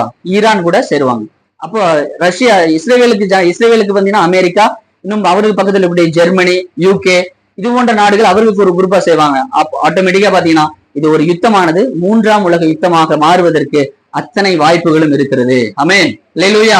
அப்ப இந்த 3ஆம் உலக யுத்தம் மாறுமேயானால் இன்னைக்கு இருக்கக்கூடிய வல்லரசு நாடாகிய அமெரிக்க வல்லரசு வீழ்ச்சி அடைந்து ஒரு புதிய வல்லரசு உண்டாகும். புதிய வல்லரசுங்கிறது ஐரோப்பிய ஐக்கிய நாடுகளுடைய 10 நாடுகளுடைய கூட்டமைப்பு. இதெல்லாம் எங்க இருக்குன்னா, நீங்க தானியேல்ல வாட்சி பாத்தீங்கன்னா தெரியும். 10 கொம்புகளுக்கு நடுவிலே ஒரு சின்ன கொம்புன்னு சொல்லி இருக்கும் 8வது அதிகாரத்துல. சோ அதெல்லாம் நம்ம இவ்வளவு போறதுக்கு நேரம் இல்ல. சோ நீங்க ஃப்ரீயா இருக்க டைம்ல தானியேல்ல வாட்சி பாத்தீங்கன்னா தெரியும். அந்த புதிய ஒரு வல்லரசு தோன்றும். நேபுகாத்நேச்சார் ஒரு சொப்பனம் காண்பார். அதுல பாத்தீங்கன்னா ஒரு மிகப்பெரிய ஒரு சிலை இருக்கும். தலை, மார்பு, கால் அப்படின்னு சொல்லிட்டு ஒவ்வொன்றும், தலை பொன்னினால் அப்படின்னு சொல்லிட்டு இருக்கும். அந்த வசனத்தை படிச்சு பாத்தீங்கன்னா தெரியும். அது ஒவ்வொன்றும் ஒரு ராஜ்யத்தை குறித்து நமக்கு சொல்லப்பட்டிருக்கிறது. அதோட பாதத்தை குறித்து, அந்த பாதமானது களிமண்ணினாலும் இரும்பினாலும் கலந்த கலவினால செய்யப்பட்டது. அதுதான் வரக்கூடிய ஆன்டி கிறிஸ்துடைய ஆட்சி. அப்போ அந்த ஐரோப்பிய ஐக்கிய நாடுகள், அந்த 10 நாடுகளுடைய கூட்டமைப்பாகிய அந்த அமைப்பு தான் புதிய ஒரு வல்லரசாக வரும். அந்த வல்லரசுக்கு தலைவனாக ஒருத்தன் வருவான், அவன் தான் ஆன்டி கிறிஸ்டாக இருப்பான். அல்லேலூயா. அப்ப அந்த ஆன்டி கிறிஸ்து அந்த 3வது தேவாலயம் கட்டுவதற்கு உதவி செய்வான். அப்ப இந்த தேவாலயம் கட்டுவதற்கு நீ பாத்தீங்கன்னா அத்தனை பொருள்களும் வாங்கி வச்சிருக்காங்க. தேவாலயம் கட்டுவதற்கு என்னென்ன பொருள் வேணுமோ அத்தனை கட்டுமான பொருள்களும் வாங்கி வச்சுட்டாங்க. அதே மாதிரி உள்ள அந்த பலியிடுவதற்கு ஒரு சிகப்பு கிடாரி வேணும். அந்த சிகப்பு கிடாரி இதுவரையிலும் பிறக்கவே கிடையாது. ஆனா இப்போ கடந்த ஒரு வருஷத்துக்குள்ள பாத்தீங்க அப்படின்னா அந்த சிகப்பு கிடாரியும் பிறந்துருச்சு. இதுக்கு முன்னாடி இந்த சிகப்பு கிடாரியே கிடையாது. இப்போ அந்த ஒரு சிகப்பு கிடாரியும் பிறந்தாச்சு. அதே மாதிரி உள்ள பாத்தீங்கன்னா அந்த உள்ள போய் தூபம் காமிக்கிறது, அந்த ஆராதனை முறைமைகள்லாம் இருக்கு இல்லையா. அப்ப அந்த பழங்காலத்துல அந்த ஆசாரி கூடத்துல என்னென்ன அந்த அந்த ஆராதனை முறைமைகள்லாம் இருந்ததோ அந்த முறைமைகளை இப்ப பிராக்டிஸ் பண்ணிட்டு இருக்காங்க. இப்ப எப்படி நம்ம பாடல் பிராக்டிஸ் பண்றோம், அது மாதிரி அந்த ஆராதனை முறைமைகள்லாம் அவங்க பிராக்டிஸ் பண்ணிட்டு இருக்காங்க. எடுத்து நியூஸ் பாத்தீங்கன்னா தெரியும். சோ அவங்க எல்லாம் தயாராயிட்டு இருக்காங்க. எதுக்கு அப்படின்னா எப்படியாவது ஒரு தேவாலயம் 3வது தேவாலயம் கட்டப்படும். அப்ப தேவாலயம் கட்டினா உடனே என்ன செலுத்தணும்? பலி செலுத்தணும். உள்ள ஆராதனை முறைமைகள் இருக்கு, பிரதான ஆசாரியன் வேணும். சோ எல்லா காரியங்களையும் அவர்கள் ஆல்ரெடி எல்லாமே ரெடி பண்ணி வச்சுட்டாங்க. ஒரே ஒரு வேலை நடக்கணும். இப்ப இருக்கக்கூடிய அந்த வழிபாட்டு ஸ்தலம் அந்த இடத்த விட்டு விலகணும், அதாவது நீக்கப்படணும். அது நீக்கப்பட்டுச்சுன்னா அந்த இடத்துல 3வது தேவாலயம் கட்டி முடிக்கப்படும். அல்லேலூயா. அப்ப 3வது தேவாலயம் கட்டி முடிச்ச உடனே அந்த தேவாலயத்தின் நடு மத்தியில ஆன்டி கிறிஸ்ட் உட்கார்ந்துட்டு நான் தான் தேவன், என்னை ஆராதி அப்படின்னு சொல்லுவான். அல்லேலூயா. அதான் சொல்லுது, நீங்க அந்த பாழாக்குற அருவருப்பை குறித்து தானியேல் தீர்க்கதரிசி சொல்லியிருக்கிறானே, வாசிக்கிறவன் சிந்திக்க கடவன், நீங்கள் அதை பரிசுத்த ஸ்தலத்தில் நிற்க காணும் பொழுது. எப்ப ஆன்டி கிறிஸ்து அந்த பரிசுத்த ஸ்தலத்துல நின்னுட்டு என்னை ஆராதின்னு அவன் சொல்றானோ அப்போலிருந்து சரியாக 3 வருஷம் இஸ்ரேல் ஜனங்களுக்கு மகா பெரிய உபத்திரவ காலமாக இருக்கும். அது எப்படிப்பட்டதா இருக்குன்னா வேதம் சொல்லுகிறது, இதுவரையிலும் இந்த உலகம் கண்டிராத மகா உபத்திர காலமாக இருக்கும். நீங்க அந்த பாத்தீங்கன்னா மலைகள் எங்கள் மீது விழுங்கள் அப்படின்னு சொன்னா கூட விழாதாம். எங்களுக்கு மீது மரணத்தை ஏற்றுக்கொள்ளுங்க அப்படின்னு சொன்னா கூட அந்த மரணமானது அவர்கள் மீது வராது அப்படின்னு சொல்லுவாங்க. அந்த அளவுக்கு மிகப்பெரிய ஒரு உபத்திரவ காலம் இந்த உலகத்துல 3 வருஷம் இஸ்ரவேல் ஜனங்களுக்கு நடக்க போகிறது. அப்ப அந்த 3 வருஷ உபத்திரவ காலத்தின் கடைசியில அந்த ஜனங்களை மீட்கும்படியாக இயேசு கிறிஸ்து தன்னுடைய சேனைகளோடு ஒளிவு முறையிலே இறங்க போகிறார். அல்லேலூயா, அல்லேலூயா. அப்ப இயேசு கிறிஸ்துடைய 3ஆம் வருகைக்கு ஒலிவமலை தயாராக இருக்கிறது. ஐபிராத் நதி வெற்றி போய் அதுவும் தயாராக இருக்கிறது. 3வது தேவாலயம் கட்டுவதற்கான அத்தனை கட்டுமான பொருட்களும் தயாராக இருக்கிறது. அப்போ இந்த உலகம் முழுவதும் பாத்தீங்க அப்படின்னா இந்த உலகம் முழுவதும் மிகப்பெரிய ஒரு போர் நடந்துட்டு அது ஒரு 3ஆம் உலக யுத்தமாக மாறி அடுத்த ஒரு புதிய வல்லரசு உருவாவதற்கு இந்த உலகம் ஆயத்தமாய் கொண்டிருக்கிறது. இதை அத்தனை ஆயத்தங்களும் இயேசு கிறிஸ்துடைய 3ஆம் வருகைக்காக இந்த உலகம் மிகப்பெரிய ஒரு ஆயத்தத்துக்கு நேராக கடந்து போய் கொண்டிருக்கிறது. அல்லேலூயா, அல்லேலூயா. அப்ப அதற்கு முன்பாக ஒரு வருகை இருக்கிறது. அது என்னது? இயேசுடைய 2ஆம் வருகை. அப்ப இயேசுடைய 2ஆம் வருகைக்காக யார் காத்துட்டு இருக்கா? சபையாகி நாம் காத்து கொண்டிருக்கிறோம். இப்ப இயேசு எப்படியாவது நம்மளை அழைச்சிட்டு போவார் அப்படிங்கிற ஒரு எதிர்பார்ப்போட நாம் காத்து கொண்டிருக்கிறோம். அப்படித்தானே? அல்லேலூயா. நாம் காத்து கொண்டிருக்கிறோம். அப்போ இயேசு கிறிஸ்துடைய வருகை ரொம்ப ஏன் இவ்வளவு விஷயங்கள் நம்ம சொல்றோம்னா இயேசு கிறிஸ்துடைய அந்த 2ஆம் வருகை மிக மிக மிக சமீபம். அப்ப இந்த 3ஆம் அந்த மகா பரிசுத்த ஸ்தலத்துல இவன் நிக்கும் போது, அதாவது ஆன்டி கிறிஸ்து வெளிப்படுவதற்கு முன்பாக இயேசு கிறிஸ்து இந்த உலகத்துல, அதாவது மத்திய ஆகாசத்துல நம்முடைய சபையை எடுத்துக்கொள்ளப்பட வேண்டும். அப்ப சபையை எடுத்துக்கொள்ளப்பட்டதுக்கு அப்புறம் தான் இஸ்ரவேல் ஜனங்களுக்கு அந்த 3 வருஷ உபத்திரவ காலமே நடக்க போகுது. அப்ப அதுக்கு முன்பாக என்ன நடக்கணும்? சபையுடைய எடுத்துக்கொள்ளப்படுதல் நடக்க வேண்டும். அப்ப சபை எடுத்துக்கொள்ளப்பட வேண்டும் என்றால் அதற்கு முன்பாக சபை அதற்கு ஆயத்தமாக இருக்க வேண்டும். ஆமென், அல்லேலூயா, அல்லேலூயா. அப்ப சபை எப்பொழுது என் நேசர் வருவார்? அவர் யாரு? இயேசு நமக்கு என்ன வேணும்? மணவாளன். ஒரு வகையில பாத்தீங்கன்னா அவர் மணவாளன், இன்னொரு முறையில அவரு நம்மளுடைய மூத்த சகோதரனா இருக்கிறார். அப்ப 2 முறை அவருக்கு இருக்கு. நமக்கு அவர் ஒரு வகையில பார்த்தோன்னா அவர் நம்முடைய மணவாளனா இருக்கிறார், இன்னொரு முறைப்படி அவர் நமக்கு மூத்த சகோதரனா இருக்கிறார். அப்ப நம்மளுடைய மணவாளனாகிய அந்த இயேசு கிறிஸ்து எப்பொழுது இந்த பூமியிலே வருவார், எப்பொழுது நம்ம எடுத்துக்கொள்ள போவார், இந்த உலகத்தை விட்டு எப்போது நாம் போவோம், அந்த நித்திய ஜீவனுக்கு நேராக நாம் கடந்து செல்வோம் அப்படிங்கிற ஒரு ஆயத்தத்தோடு அந்த தயார் நிலையில இன்னைக்கு சபை இருக்கிறதா? அதை நம்ம தான் ஆராய்ச்சி பண்ணி பார்க்கணும். உங்களை நீங்களே சோதித்தறிய வேண்டும். நான் தயாரா இருக்குன்னா. ஏன் அப்படின்னா அந்த உலகம் மிகப்பெரிய ரொம்ப ஃபாஸ்டா போயிட்டு இருக்கு. நம்ம இந்த உலகத்துல நடக்கிறத கவனிக்கிறோமா இல்லையான்னு தெரியல.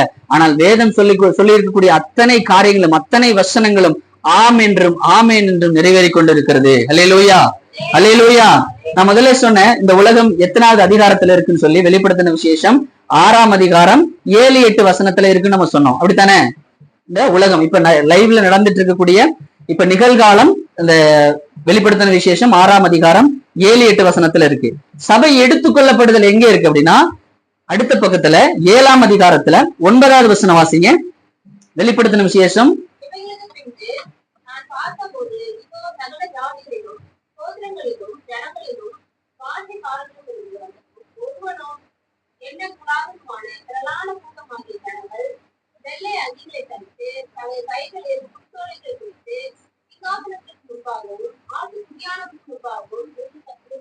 போதும். அந்த 9-17 வசனம் வரை உடன் வீட்டுல போய் வாட்சி பாருங்க. எடுக்கப்பட்ட சபை, அதாவது இந்த உலகத்திலிருந்து பிரித்தெடுக்கப்பட்ட சபை பரலோக ராஜ்யத்திலே சிங்காசனத்திற்கு முன்பாக குருத்தொலைகளை பிடித்துக் கொண்டு வெள்ளை அங்கிகளை தரித்துக் கொண்டு தேவனுடைய சிங்காசனத்திற்கு முன்பாக நிற்க கண்டேன். அல்லேலூயா, அல்லேலூயா. அதை அந்த கூட்டம் எப்படி இருக்குன்னு பாருங்க. சகல ஜாதிகளிலும் கோத்திரங்களிலும் பாஷைக்காரிகளிலும் வந்ததும் ஒருவனும் எண்ணக்கூடாதுமான திரளான கூட்டமாகிய ஜனங்கள். அல்லேலூயா. எப்படிப்பட்ட ஜனமா? திரள் கூட்டம், எண்ண முடியாத கூட்டம். அல்லேலூயா.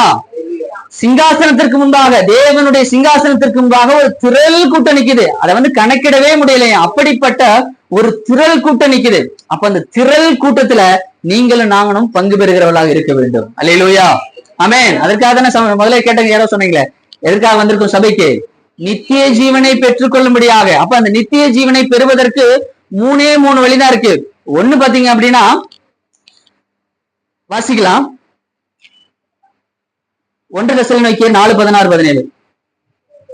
1 தெசலோனிக்கேயர் 4ஆம் அதிகாரம் 16-17 வசனம்.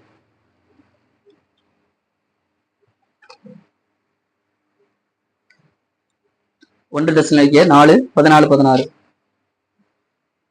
ஏனெனில் கர்த்தர் தாமே ஆராவரத்தோடும் பிரதான தூதனுடைய சத்தத்தோடும் தேவ எக்காலத்தோடும் வானத்திலிருந்து இறங்கி வருவார். அப்பொழுது கிறிஸ்துவுக்குள் மரித்தவர்கள் முதலாவது எழுந்திருப்பார்கள். அல்லேலூயா.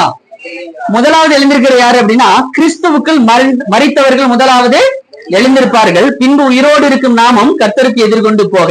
அப்ப உயிரோடு இருக்கக்கூடிய நாமும் எடுத்துக்கொள்ளப்படுவோம். அல்லேலூயா. இப்ப இந்த 2 வகையில நம்ம எடுத்துக்கொள்வோம். அதாவது முதல்ல யாரு மேல போவோம் அப்படின்னா கிறிஸ்துவுக்குள் மரித்தவர்கள். இந்த உலகத்துல நிறைய கல்லறைகள் இருக்கு, அங்கெல்லாம் கிறிஸ்தவர்கள் அடக்கம் பண்ணப்பட்டிருக்கார்கள். அப்படித்தானே? திருப்பூர் கல்லறை எல்லாம் பார்த்தா இடமே கிடையாது. அந்த அளவுக்கு கிறிஸ்தவர்கள் அடக்கம் பண்ணப்பட்டிருக்கிறார்கள். ஆனால் மரித்த அத்தனை கிறிஸ்தவர்களும் எடுத்துக்கொள்ளப்பட மாட்டார்கள். வேதம் சொல்லுகிறது கிறிஸ்துவுக்குள் மரித்தவர்கள் எடுத்துக்கொள்ளப்படுவார்கள். அல்லேலூயா, அல்லேலூயா. புரியுதுங்களா? கிறிஸ்துவுக்குள் மரித்தவர்கள் தான் முதலாவது எழுந்திருப்பார்கள். ஒருவேளை இயேசு கிறிஸ்துடைய வருகை வந்துருச்சு அப்படின்னா நாம் எப்படிப்பட்ட ஒரு ஜீவியம் நாம் வாழ்கிறவர்களா இருக்க வேண்டாம்? கிறிஸ்துவுக்குள் வாழ்கிறவர்கள். அதாவது கிறிஸ்துவுடைய வசனத்தின்படி, வார்த்தைகளின்படி, அவருடைய கர்த்தர் கொடுத்த வசனத்தின்படி வாழ்கிறவர்கள். இயேசு கிறிஸ்து இந்த உலகத்துல வரும்பொழுது அவரை எதிர்கொண்டு போவோம். நம்பிக்கை இருக்கா இல்லையா? அல்லேலூயா, அல்லேலூயா. யாரெல்லாம் கிறிஸ்துவுக்குள்ளாக வாழ்கிறார்களோ, கிறிஸ்துவுடைய வசனத்தின்படி வாழ்கிறார்களோ, இந்த உலகத்தை விட்டு, இந்த உலகத்தின் காரியங்களே அல்ல, இந்த உலகத்தை விட்டு வேறுபிரிக்கப்பட்டு தேவனுக்கென்று தன்னுடைய வாழ்க்கையை வாழ்ந்து கொண்டிருக்கிறார்கள்.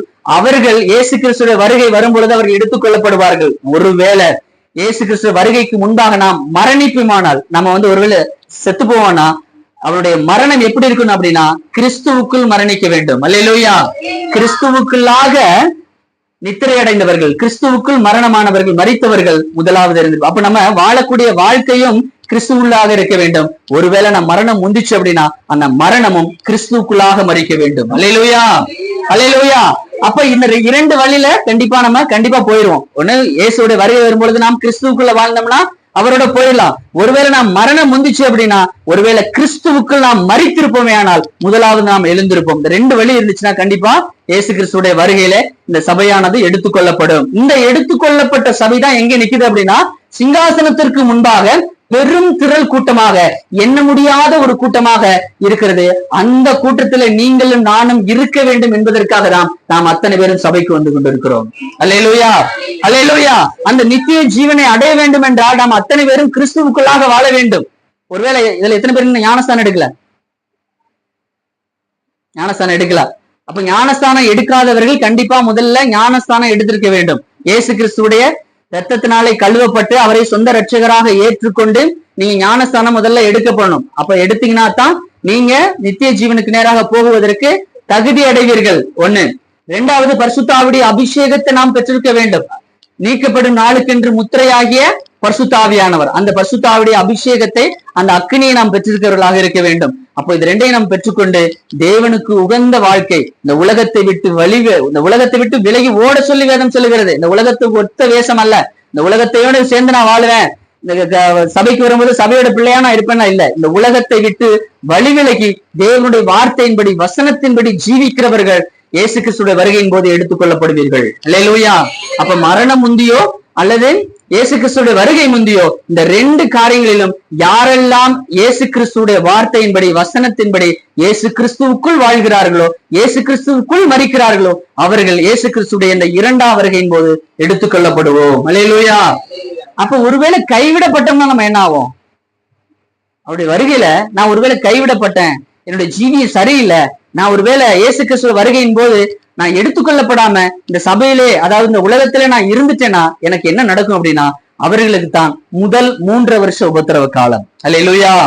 முதல் 3 வருஷம் உபத்திரவ காலம் யாருக்கு அப்படின்னா, சபையில கைவிடப்பட்ட பிள்ளைகள், கர்த்தரை விட்டு வழி விலகி தன்னுடைய மனசு மாறி தன்னுடைய மனம் போன போக்களை எல்லாம் வாழ்ந்து கொண்டு நாம் ரட்சகரை அறிந்து கொண்டும் இயேசுதான் மெய்யான தெய்வம் என்று உணர்ந்து கொண்டும் அதை விட்டு வழி விலகி மீண்டும் பழையபடியே பாவத்திலே விழுந்து தன்னுடைய கர்த்தருடைய வார்த்தை விட்டு வழி விலகி வாழக்கூடியவர்கள் கைவிடப்படுவார்கள். அப்படி வாழக்கூடியவர்கள் இயேசு கிறிஸ்துடைய வருகையின் போது எடுத்துக்கொள்ளப்பட மாட்டார்கள்.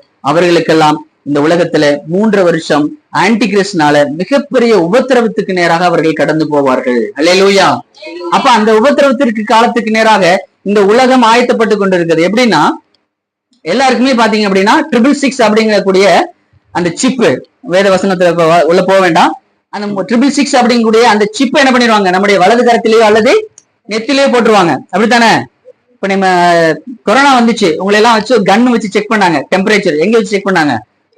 நெத்திலேயோ அல்லது வலது கையிலே செக் பண்ணாங்களா? இப்ப அது என்ன அடையாளம் அப்படின்னா, உங்களுடைய வலது கையிலேயாவது நெத்திலேயாவது உங்களுக்கு அந்த சிப்பு போட்டுருவாங்க. உங்களுக்கு இல்ல, வெளியே உள்ள மக்களுக்கு அந்த சிப்பை வந்து போட்டுருவாங்க. அப்ப அந்த சிப்பு எதுக்காக அப்படின்னா, வேதம் சொல்லுங்க, அந்த சிப்பு நம்ம என்ன பண்ணக்கூடாது, போடக்கூடாது. அல்லேலூயா. அந்த சிப்பை நம்ம போடலாமா போடக்கூடாதா? போடக்கூடாது, நம்ம போடக்கூடாது. இன்னைக்கு இருக்கக்கூடிய ஆதார் கார்டு இருக்கு இல்லையா, அந்த ஆதார் கார்டை சுருக்கி நம்மளுடைய எல்லா விதமான டீடைல்ஸையும் அந்த சிப்புக்குள்ள வச்சு, அந்த அரிசியில, நம்ம அரிசி இருக்குல்ல வீட்டுல அரிசி, அந்த அரிசியில பாதிதான் இருக்கும் அந்த சிப்பு. அந்த சிப்பை வந்து நம்முடைய வலது கையில நெத்தியில போட்டுருவாங்க. அப்ப நம்மளுடைய நம்மளை குறித்த எல்லா டீடைல்ஸும் அந்த சிப்ல இருக்கும். அப்ப இந்த உலகத்துல பாத்தீங்க அப்படின்னா, அந்த சிப்பு இல்லாம கொல்லவும் விற்கவும் கூடாதென்று. அப்படின்னா என்னன்னா, இந்த உலகத்துல எந்த பொருள் வாங்கணும்னாலும் அந்த சிப்பு வேணும், எந்த பொருள் விற்கணும்னாலும் அந்த சிப்பு வேணும். குழந்தைங்களை கொண்டு ஸ்கூல்ல சேர்க்கறது, நம்ம வந்து வேலைக்கு போறது, சம்பளம் வாங்குறது எல்லாமே அந்த சிப்பு இருந்தாதான் வாங்க முடியும். அல்லேலூயா. ஏன் காலையில எழுந்திரிச்சோன்னா ஒரு பால் பாக்கெட் வாங்கினா கூட அந்த சிப்பு இருந்தாதான் வாங்க முடியும். ஏங்க என்கிட்ட பணம் இருக்கே இல்ல. அப்ப அந்த காலத்துல சிப்பு போட்டுச்சுன்னா உங்க கையில பணமே இருக்காது, கையில இருக்கக்கூடிய அந்த பணமே இருக்காது, எல்லாமே டிஜிட்டலா மாறும். அதாவது உங்க வங்கி கணக்குல எல்லாமே பணமா நீங்க பாத்துக்கலாம், ஆனா கையில கேஷாவோ இன்னைக்கு வச்சிருக்கக்கூடிய நோட்டுகளா எதுவுமே இருக்காது, அத்தனையும் டிஜிட்டல் மயமாக மாறிவிடும். உங்க கையில இருக்கக்கூடிய இந்த சிப்பு இருந்தா தான் நீங்க வந்து எந்த பொருளுமே வாங்க முடியும், எந்த பொருளுமே விற்க முடியும். உங்க ஸ்கூல்ல எல்லா காரியங்களும் இந்த சிப்பு இருந்தா தான் இருக்கும். இந்த உலகத்துல அநேக நாடுகள்ல இன்னைக்கு சிப்பு போட்டுட்டு இருக்காங்க, நீங்க நெட்ல அடிச்சு பாருங்க, சிப்பு பயன்படுத்திட்டு இருக்காங்க. ஒரு ஷாப்பிங் மால் போறாங்க, உள்ள போறாங்க, வேணுங்கிற பொருள் எல்லாம் அப்படியே அழகா எடுக்கிறாங்க, அது பாட்டு வந்துட்டு இருக்கான், பில்லு போடல, கியூல நிக்க வேண்டியதுல, எந்த ஒரு எங்கேயுமே நிக்கவே இல்லை, போறான், பொருள் எல்லாம் எடுத்து ட்ரேல வைக்கிறாங்க, கொண்டு வந்து பேக் பண்ணிட்டு வந்துட்டே இருக்காங்க. அப்ப என்ன நடக்குது அப்படின்னா, அங்க உள்ள போய் அந்த பொருள் எடுக்கும் பொழுதே பாத்தீங்கன்னா ஒவ்வொரு பொருளையும் இந்த QR கோடுன்னு சொல்லுவாங்க. நீங்க பொருள் வாங்கினீங்கன்னா தெரியும், இந்த பிஸ்கட் எல்லாத்துலயும் இந்த QR கோடு ஒரு 18 டிஜிட்ல கோடா போட்டிருப்பாங்க, அது பேர் தான் QR கோடு. அந்த QR நம்ம போய் எடுக்கும் பொழுதே கையில இருக்கக்கூடிய அந்த சிப்பும் அங்க வச்சிருக்கக்கூடிய அந்த பொருள் இருக்கக்கூடிய QR கோடும் அது ஸ்கேன் ஆகி ஆட்டோமேட்டிக்கா பில் ஆயிட்டே இருக்கும். இப்ப நீங்க அதெல்லாம் முடிச்சுட்டு வெளியில வரும் பொழுது அந்த பில் க்ளோஸ் ஆகி உங்களுடைய கையில இருக்கக்கூடிய சிப்பு ஆல்ரெடி உங்களுடைய பேங்க் அக்கௌண்ட்ல கனெக்ட் ஆயிருக்கும். அந்த பேங்க் அக்கௌண்ட்ல இருந்து நேரடியா அவங்களுடைய கடைக்காரனுடைய அக்கௌண்ட்டுக்கு பணம் போயிடும். அப்ப நீங்க வந்து நின்றுட்டு பில்லுக்காக வெயிட் பண்ண வேண்டியதில்ல, திரும்ப போய் உங்களுடைய ATM கார்டை கொடுத்து ஸ்வைப் பண்ண வேண்டியதில்லை, எதுவுமே வேண்டியதில்லை. ஆட்டோமேட்டிக்கா நீங்க பொருளை எடுத்துட்டு வந்தாலே போதும், அந்த ஆட்டோமேட்டிக்கா பில் ஆகி பேமெண்ட் வந்து உங்க அக்கௌண்ட்ல இருந்து அவங்க அக்கௌண்ட் போயிடும். அல்லேலூயா. ரொம்ப ஈஸியா இருக்கு இல்லையா? ரொம்ப ஈஸியா இருக்கு. ஆனா அதை நம்ம செய்யக்கூடாது. அல்லேலூயா. ஆனால் இது வந்து மக்களுக்கு காண்பிக்கக்கூடிய காரியம். நீங்க வந்து ரொம்ப மனுஷனை வந்து ரொம்ப டிஜிட்டல் மயமா ஆக்குறோம் அப்படிங்கிற ஒரு மனுஷனை வந்து உங்களுடைய வாழ்க்கை ஈஸியாகுதுன்னு சொல்லிட்டு இருக்காங்க. ஆனால் உண்மையிலே இதோடைய பின்னாக இருக்கக்கூடிய நோக்கம் என்ன அப்படின்னா, உலகத்தில் இருக்கக்கூடிய அத்தனை மனுஷனையும் ஒரு மனுஷனுடைய கண்ட்ரோல், அதாவது ஆன்டி கிறிஸ்துடைய கண்ட்ரோலுக்கு கொண்டு வர வேண்டும் தான் இந்த சிப்புடைய நோக்கம். அல்லேலூயா. இப்போ இந்த யானைகள் முகாம் எல்லாம் பார்த்திருப்பீங்க. அந்த யானைக்கு பாத்தீங்கன்னா அந்த சிப்பு போட்டுருவாங்க. அந்த யானை எங்கெல்லாம் போகுது, எங்க சாணம் போடுது, எங்க குட்டி போடுது அப்படின்னு ஒரு இடத்துல உட்கார்ந்து அவனை அந்த யானையை வாட்ச் பண்ண முடியும். அதே மாதிரிதான் மனுஷனுக்கு இந்த சிப்பு போட்டாங்கன்னா நீங்க வீட்டுக்குள்ள என்ன செய்றீங்க முதற்கொண்டு அவனால என்ன பண்ண முடியும், வாட்ச் பண்ண முடியும். அல்லேலூயா. அதனாலதான் வேதம் சொல்லுகிறது அந்த சிப்பு நம்ம போடக்கூடாதுன்னு. அது மட்டும் இல்ல, இன்னும் அட்வான்ஸ்டு டெக்னாலஜியே போகும்போது நம்ம மனசுல என்ன சிந்திக்கிறோம் முதற்கொண்டு அவனால அறிந்து கொள்ள முடியும். அல்லேலூயா. அப்ப வேதத்தின்படி அந்த சிப்பு நம்ம போடக்கூடாது. அல்லேலூயா. அப்ப அந்த நடைமுறைகள் எல்லாம் வருவதற்கு முன்பாக தான் இயேசுடைய 2ஆம் வருகை இருக்கிறது. நாம் அத்தனை பேரும் எடுத்துக்கொள்ளப்பட்டு பரலோக ராஜ்யத்துக்கு எடுத்துக்கொள்ளப்படுவோம். அப்படி கைவிடப்பட்டவர்கள் இந்த உலகத்துல இருப்பார்களே ஆனால் அவர்கள் சிப்பு போடாம வாழவே முடியாது. எந்த ஒரு பொருளும் வாங்க முடியாது, சாப்பிட முடியாது, எதுவுமே செய்ய முடியாது. அப்ப நீங்க சிப்பு போட்டாதான் இந்த உலகத்துல வாழ முடியும். ஒருவேளை சிப்பு போட்டீங்கன்னா தான் இந்த உலகத்துல வாழ முடியும். சாரி, சிப்பு போட்டாதான் இந்த உலகத்துல வாழ முடியும். ஒருவேளை சிப்பு போடல அப்படின்னா அவன் என்ன பண்ணிடுவான், நம்மள அடிச்சு கொன்றுவான். ஆனா ஒருவேளை நீங்க சிப்பு போட்டீங்க அப்படின்னா பரலோக ராஜ்யத்துக்கு நம்ம போக முடியாது. அல்லேலூயா. வேதம் சொல்லுகிறது யாரெல்லாம் சிப்பு போடுறாங்களோ அவங்க டைரக்டா நரகம் தான். அவங்களுக்கு நியாய தீர்ப்பே கிடையாது. சிப்பு போடுற அத்தனை பேருக்கும் டைரக்டா அவர்கள் அக்னியிலே தள்ளப்படுவார்கள், நரகத்திலே தள்ளப்படுவார்கள். அப்ப இந்த உலகத்துல நமக்கு ரொம்ப ஈஸியான வழி இல்லைங்க, நான் சிப்பு போடாம பரலோக ராஜ்யத்துக்காக தேவனுக்காக நான் ரொம்ப வைராக்கியமா நான் வாழ்வேன் அப்படின்னா மிகப்பெரிய உபத்திரவத்துக்கு நேராக நம்ம கடந்து போவோம். அல்லேலூயா. அல்லேலூயா. இந்த உபத்திரம் கிறிஸ்தவர்களுக்கு மாத்திரம் இல்ல, இந்த உலகத்தில் இருக்கக்கூடிய அத்தனை மதத்தாருக்கும் இந்த உபத்திரம். ஏன்னா யார வணங்க சொல்லுவா, நான் தான் தெய்வம் சொல்லிட்டு அவனை வணங்க சொல்லுவான். அப்போ இந்த உலகத்துல யாரெல்லாம் ஆன்டி கிறிஸ்து வந்து மறுதளிக்கிறார்களோ, யாரெல்லாம் வந்து அவனை வணங்காதிருக்கிறார்களோ அத்தனை பேரையும் கொலை செய்யும்படியான அதிகாரம் அவர்களுக்கு கொடுக்கப்பட்டிருக்கிறது. யாருக்கு அப்படின்னா அவர்களுக்கு கீழே இருக்கக்கூடிய படைகளுக்கு. இன்னைக்கு பாத்தீங்கன்னா ரோபோ பார்த்துட்டு இருக்கோமா, ரோபோஸ் எல்லாம் பார்த்திருக்கோம், ஏஐ டெக்னாலஜி. அந்த ரோபோக்கள் அவங்களுக்கு அதிகாரம் கொடுக்கப்படும். இப்ப நீங்க வந்து ஒரு போறீங்க, டூ வீலர்ல போயிட்டு இருக்கோம், ஒரு கணவனும் மனைவியும் போயிட்டு இருக்கீங்க, ஹெல்மெட் போடாம போனா போலீஸ் பிடிப்பாங்களா? பொதுவா பிடிக்க மாட்டாங்க. ஆனா ஒரு ரோபோக்கு அந்த கண்ட்ரோல் கொடுத்துட்டா என்ன ஆகும், அதுக்கு தேவை சட்டம். அடினா அடிக்கும், உதனா உதைக்கும், சுடுனா சுற்றும். சோ அதுக்கு வந்து எந்த விதமான தடையே கிடையாது. அது கொடுக்கப்பட்ட சட்ட திட்டத்தின்படி அது நடக்கும். அல்லேலூயா. அதுக்கு என்ன வந்து அதிகாரம் கொடுக்கப்பட்டிருக்கோ அதுபடிதான் நடக்கும். அப்போ யாரெல்லாம் வந்து தேவனை வணங்காதெல்லாம் சுடு அப்படின்னா சுற்றும், இல்ல அவனை வந்து கொடுமைப்படுத்தினா கொடுமைப்படுத்தும். அதுதான் அதோட வேலை. அப்போ இந்த உலகத்துல சிப்பு போட்டோம் அப்படின்னா பரலோக ராஜ்யத்துக்கு போக முடியாது. சிப்பு போடலாம் இந்த உலகத்துல வாழ முடியாத ஒரு சூழ்நிலைக்கு அவர்கள் தள்ளப்படுவார்கள். அல்லேலூயா. அப்ப நான் வந்து வைராக்கியமா இருப்பேங்க. ஒருவேளை வந்து நான் கிறிஸ்துவோட வாழ்க்கையில நான் வந்து அவருடைய வருகையில நான் போகல, உயிரோடு இருக்கும்போது நான் போகல, இல்ல நான் ஒருவேளை மரணம் முந்தி நான் செத்துருக்கு கிறிஸ்துக்குள்ள வாழல, அப்போது நான் போகல அப்படின்னா, மூன்றாவது உங்களுக்கு ஒரு வாய்ப்பு என்ன அப்படின்னா, அந்த சிப்பு போடுற காலத்துல சிப்பு போடாம அவனை அண்டி கிறிஸ்து வந்து எதிர்த்து நின்று யாரெல்லாம் இரத்த சாட்சியாக மறிக்கிறார்களோ அவர்கள் எல்லாம் பரலோகத்துக்கு எடுத்துக்கொள்ளப்படுவார்கள்.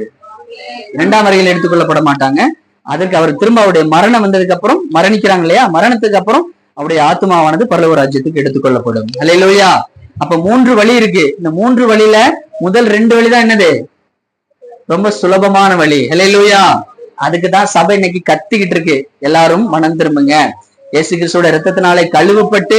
யாருமா பேசிட்டு இருக்குது, யார பேசிட்டு இருக்குது, நேரம். சபை ஏன் இன்னைக்கு போதகர் எல்லாம் கத்திட்டு இருக்காங்க, ஏன் வசனத்தை உங்களுக்கு போதிக்கப்படுகிறது அப்படின்னா, அந்த ஆன்டி கிறிஸ்துடைய ஆட்சியானது மிக மிக மிக கொடுமையான ஆட்சியாக இருக்கும், மிகப்பெரிய உபத்திரவ காலமாக இருக்கும். இந்த உலகம் கண்டிராத உபத்திரவ காலத்திற்கு நேராக இந்த உலகம் கடந்து போகும். அதை விட ரொம்ப சுலபமான வழி, பரலோக ராஜ்யத்தை அடைவதற்கு சுலபமான வழி எதுனா, அவர் நாம் வாழும் பொழுதே, இன்னைக்கு பாத்தீங்கன்னா கிருபையின் காலம் சொல்றோம், அப்படித்தானே? இன்னைக்கு ஏதோ தப்பு பண்ணிட்டாங்கன்னா கூட அவர் இடத்துல போய் மன்றாடி, ஆண்டவரே என்னை மன்னிச்சிருன்னு சொன்னா இயேசு மன்னிக்கிறாரா மன்னிக்கலையா? அல்லேலூயா. மன்னிப்பு கிடைக்கலையா? அல்லேலூயா. சத்தமா சொல்லுங்களேன். மன்னிப்பு கிடைக்குது. இயேசு கிறிஸ்து இன்னும் இது வந்து கிருபையின் காலம். ஒருவேளை நான் வந்து தவறு செஞ்சுட்டேன், தெரியாம தப்பு பண்ணிட்டேன், என்னை மன்னிச்சுங்க அப்படின்னு சொல்லிட்டு தேவனிடத்துல மன்றாடும் பொழுது, நம்முடைய முழங்கால் படியிட்டு அவரை எடுத்து கதறும் பொழுது நம்முடைய பாவங்கள் மன்னிக்கப்படுகிறது. அதுக்காக நீ டெய்லி ஒரே செஞ்ச பாவத்தை திரும்ப திரும்ப செஞ்சுட்டு போய் அவரிடத்துல மன்னிப்பு கேட்க கூடாது. தெரியாம செய்யக்கூடிய தவறுகள், நான் தெரியாம செஞ்சிட்டேன்ப்பா என்னை மன்னிச்சிருங்கன்னு சொல்லிட்டு அவருடைய சமூகத்துல மண்டியிட்டு கதறும் பொழுது நம்முடைய பாவங்கள் மன்னிக்கப்படுகிறது. அல்லேலூயா.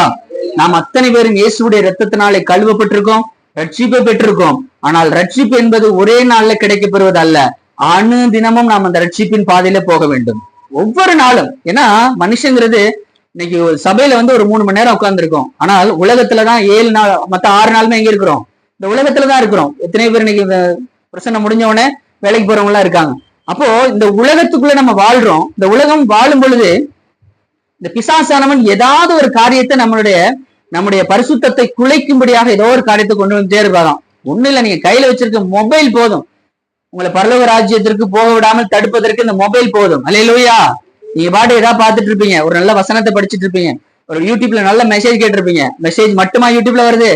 கண்டது கடியில இந்த யூடியூப்ல வருது. அப்போ அதை பார்க்க கூடாது அப்படிங்கிற பரிசுத்தம் உங்களுக்குள்ள ஒண்ணு இருக்கணும். ஏன்னா ஆவியானவர்களுக்குள்ள இருக்கிறார். அதை பார்க்க கூடாது அப்படிங்கிற ஒரு உணர்வு உங்களுக்கு தருவார். அதை பார்க்க கூடாது அப்படிங்கிற உணர்வு உங்களுக்கு வர வேண்டும். ஒருவேளை உடைய கண்கள் பாவம் செஞ்சிருச்சு, உடைய காதுகள் பாவம் செஞ்சிருச்சு, உடைய நாவுகள் தேவையில்லாத பேசிருச்சு, கோவப்பட்டீங்க, சண்டை போட்டுறீங்க, உங்களுடைய கைகள் தேவையில்லாத ஒரு விஷயத்தை கர்த்தருக்கு விரோதமான பாவத்தை செஞ்சிருச்சு, உங்களுடைய கால்கள் தேவையில்லாத இடத்துக்கு போயிடுச்சு அப்படின்னா இப்பவே சொல்றேன், இன்னைக்கு நைட்டே போய் உட்கார்ந்து தேவனுடைய சமூகத்துல முழங்கால் படிக்கிட்டு ஆண்டவரே என்னை மன்னிச்சிருங்க அப்படின்னு சொல்லிட்டு அவரோடு ஒப்புரவாக வேண்டியது நம்முடைய கடமையாக இருக்கிறது. அல்லேலூயா.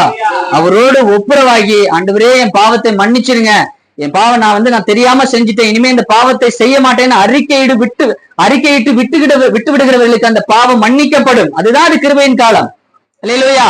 நான் எவ்வளவு நாள் பாவம் செய்வேன், தொடர்ந்து பாவம் செஞ்சுட்டு இருப்பேன், இயேசு கிறிஸ்து வரும்போது நான் எடுத்துக்கொள்ளப்படுவேன் என்பது கிருபையின் காலம் அல்ல.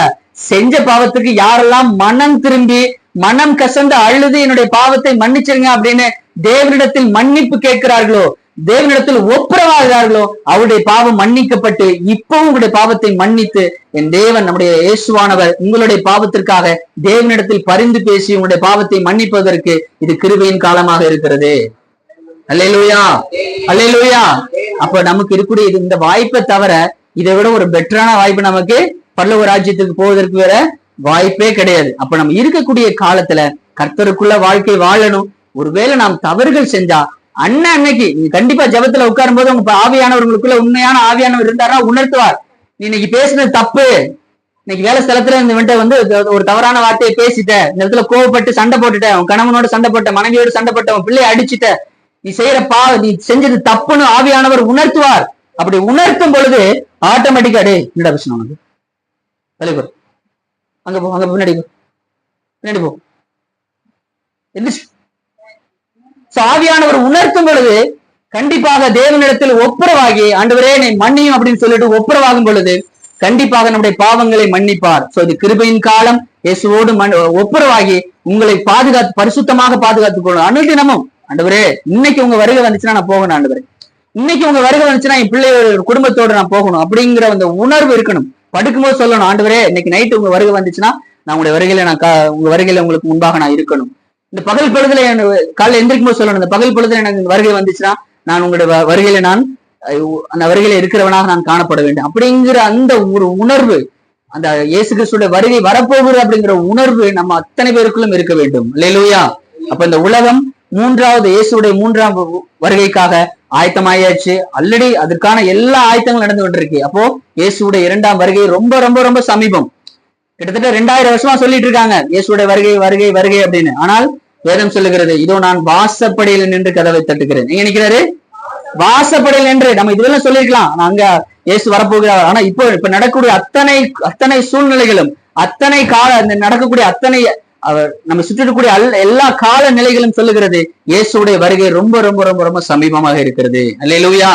அப்ப நாம் அதற்கு ஆயத்தப்பட்டவர்களாக இருக்கும் பொழுதுதான் இயேசு நம்மளை கூட்டி சேர்க்க முடியும். அது ஒருவேளை விட்டுட்டீங்க அப்படின்னா அவனுடைய ஆன்டிகிறிஸ்டுடைய அந்த மிகப்பெரிய உபத்திரவத்தின் காலத்துக்கு நேராக நாம் அதுல ரத்த சாட்சியாக மறிக்க வேண்டியிருக்கும். அந்த காலத்துல ஜெபம் பண்ணோம்னா ஜெபம் இருக்காது, ஜெபம் எல்லாம் கேட்கப்படாது. ஏன்னா பரலோக ராஜ்யம் அடைக்கப்படும். எப்படி நோவா காலத்துல அந்த பேழை அடைக்கப்பட்டதோ அதே போல பரலோக ராஜ்யம் அடைக்கப்படும். பரிசுத்த ஆவியானவர் இந்த உலகத்தை கூப்பிட்டு எடுத்துக்கொள்ளப்படுவார். இந்த உலகத்துல வேதம் இருக்காது, பைபிள் வாசிக்க முடியாது, சபைகள் இருக்காது, போதைகள் இருக்காது. உங்களுக்கு வேதத்தை சொல்லிக் கொடுக்க, சத்தியத்தை சொல்லிக் கொடுக்க யாருமே இருக்க மாட்டாங்க. நீங்களா ஏதாவது சிந்திச்சு உங்களுடைய வீட்டு அறைக்குள்ள போய் நான் வீட்டை சாத்திக்கிட்டு நான் ஜெபம் பண்ணேன்னு சொல்லிட்டு ஜெபம் பண்ணா கூட அந்த வீட்டு அறைக்குள்ள நீங்க என்ன பண்றீங்க அப்படிங்கிறதை கண்டுபிடிப்பதற்கு அந்த அவன் வச்சிருக்கக்கூடிய ஆட்கள், அவன் வச்சிருக்க அன்னைக்கு இருக்கக்கூடிய டெக்னாலஜி உங்களை கண்டுபிடிக்கணும். என்ன யோசிக்கிறது முதற்கொண்டு அவனால கண்டுபிடிக்க முடியும். அப்போ இந்த உலகத்துல வாழ்வது ரொம்ப ரொம்ப கடினமாக இருக்கும். உலகம் கண்டிராத மிகப்பெரிய ஒரு உபத்திரவத்திற்கு நேராக இந்த உலகம் கடந்து போகும். முதல் 3 வருஷம் சபைக்கு உபத்திரவ காலம், 2வது 3 வருஷம் எருசலேம்ல இருக்கக்கூடிய அந்த இஸ்ரவேல் ஜனங்களுக்கு 3 வருஷம் உபத்திரவ காலம். அந்த உபத்திரவ காலத்தின் 7 வருஷம் உபத்திரவ காலத்தின் கடைசியாக இயேசு தன்னுடைய சேனைகளோடு இறங்கி வந்து அந்த ஆன்டி கிறிஸ்தை கட்டி அவனை வந்து பாதாளத்துல அவனை அடைச்சு போட்டு இந்த உலகத்துல 1000 வருஷம் அரசாட்சி செய்வார். அல்லேலூயா. மீண்டும் 1000 வருஷம் அரசாட்சிக்கு பிறகு மீண்டும் அந்த சாத்தானவன் கட்டவிழ்க்கப்படுவான். அவன் வந்து பாத்தீங்கன்னா மீண்டும் இந்த உலகத்தை மோசம் போக்குவான். அந்த உலகத்தை மோசம் போக்கும் பொழுது மீண்டும் இந்த உலகமானது அக்கினிக்கு நேராக அக்கினினாலே சுட்டரிக்கப்பட்டு இந்த உலகம் முழுவதுமாக அழிக்கப்பட்டு அந்த சாத்தானும் அவனை சேர்ந்த கூட்டமும் யாரெல்லாம் வந்து இந்த உலகத்துல பாவத்துக்கு நேராக வாழ்ந்தார்களோ அவர்கள் அத்தனை கூட்டங்களும் பாத்தீங்க அப்படின்னா நரகத்துல தள்ளப்படுவார்கள். அக்கினியும் கந்தகம் நிறைந்த அந்த நரகத்துல தள்ளப்படுவார்கள். அதற்கப்புறம் பாத்தீங்கன்னா புதிய உலகம் உண்டாக்கப்படும், புதிய பூமி உண்டாக்கப்படும், புதிய வானம், அடுத்து பாத்தீங்கன்னா புதிய எருசலேம், இதெல்லாம் வந்து உண்டாக்கி புதிய ஜனங்கள் புது மனுஷனாக எப்படி ஆதாம் ஏவாள் காலத்துல ஒரு புது உலகம் இந்த உலகத்துல இருந்ததோ, ஒரு ஏதேன் தோட்டம் எவ்வளவு வந்து ஒரு மகிழ்ச்சிகரமான ஒரு தோட்டமாக இருந்ததோ, அதே போல ஒரு புதிய உலகத்தை என் தேவன் இந்த உலகத்திற்கு தரப்போகிறார். அல்லேலூயா. நாம அத்தனை பேர் எழுந்து நிற்கலாமா? தேவ சமூகத்தில் எழுந்து நிற்கலாம்.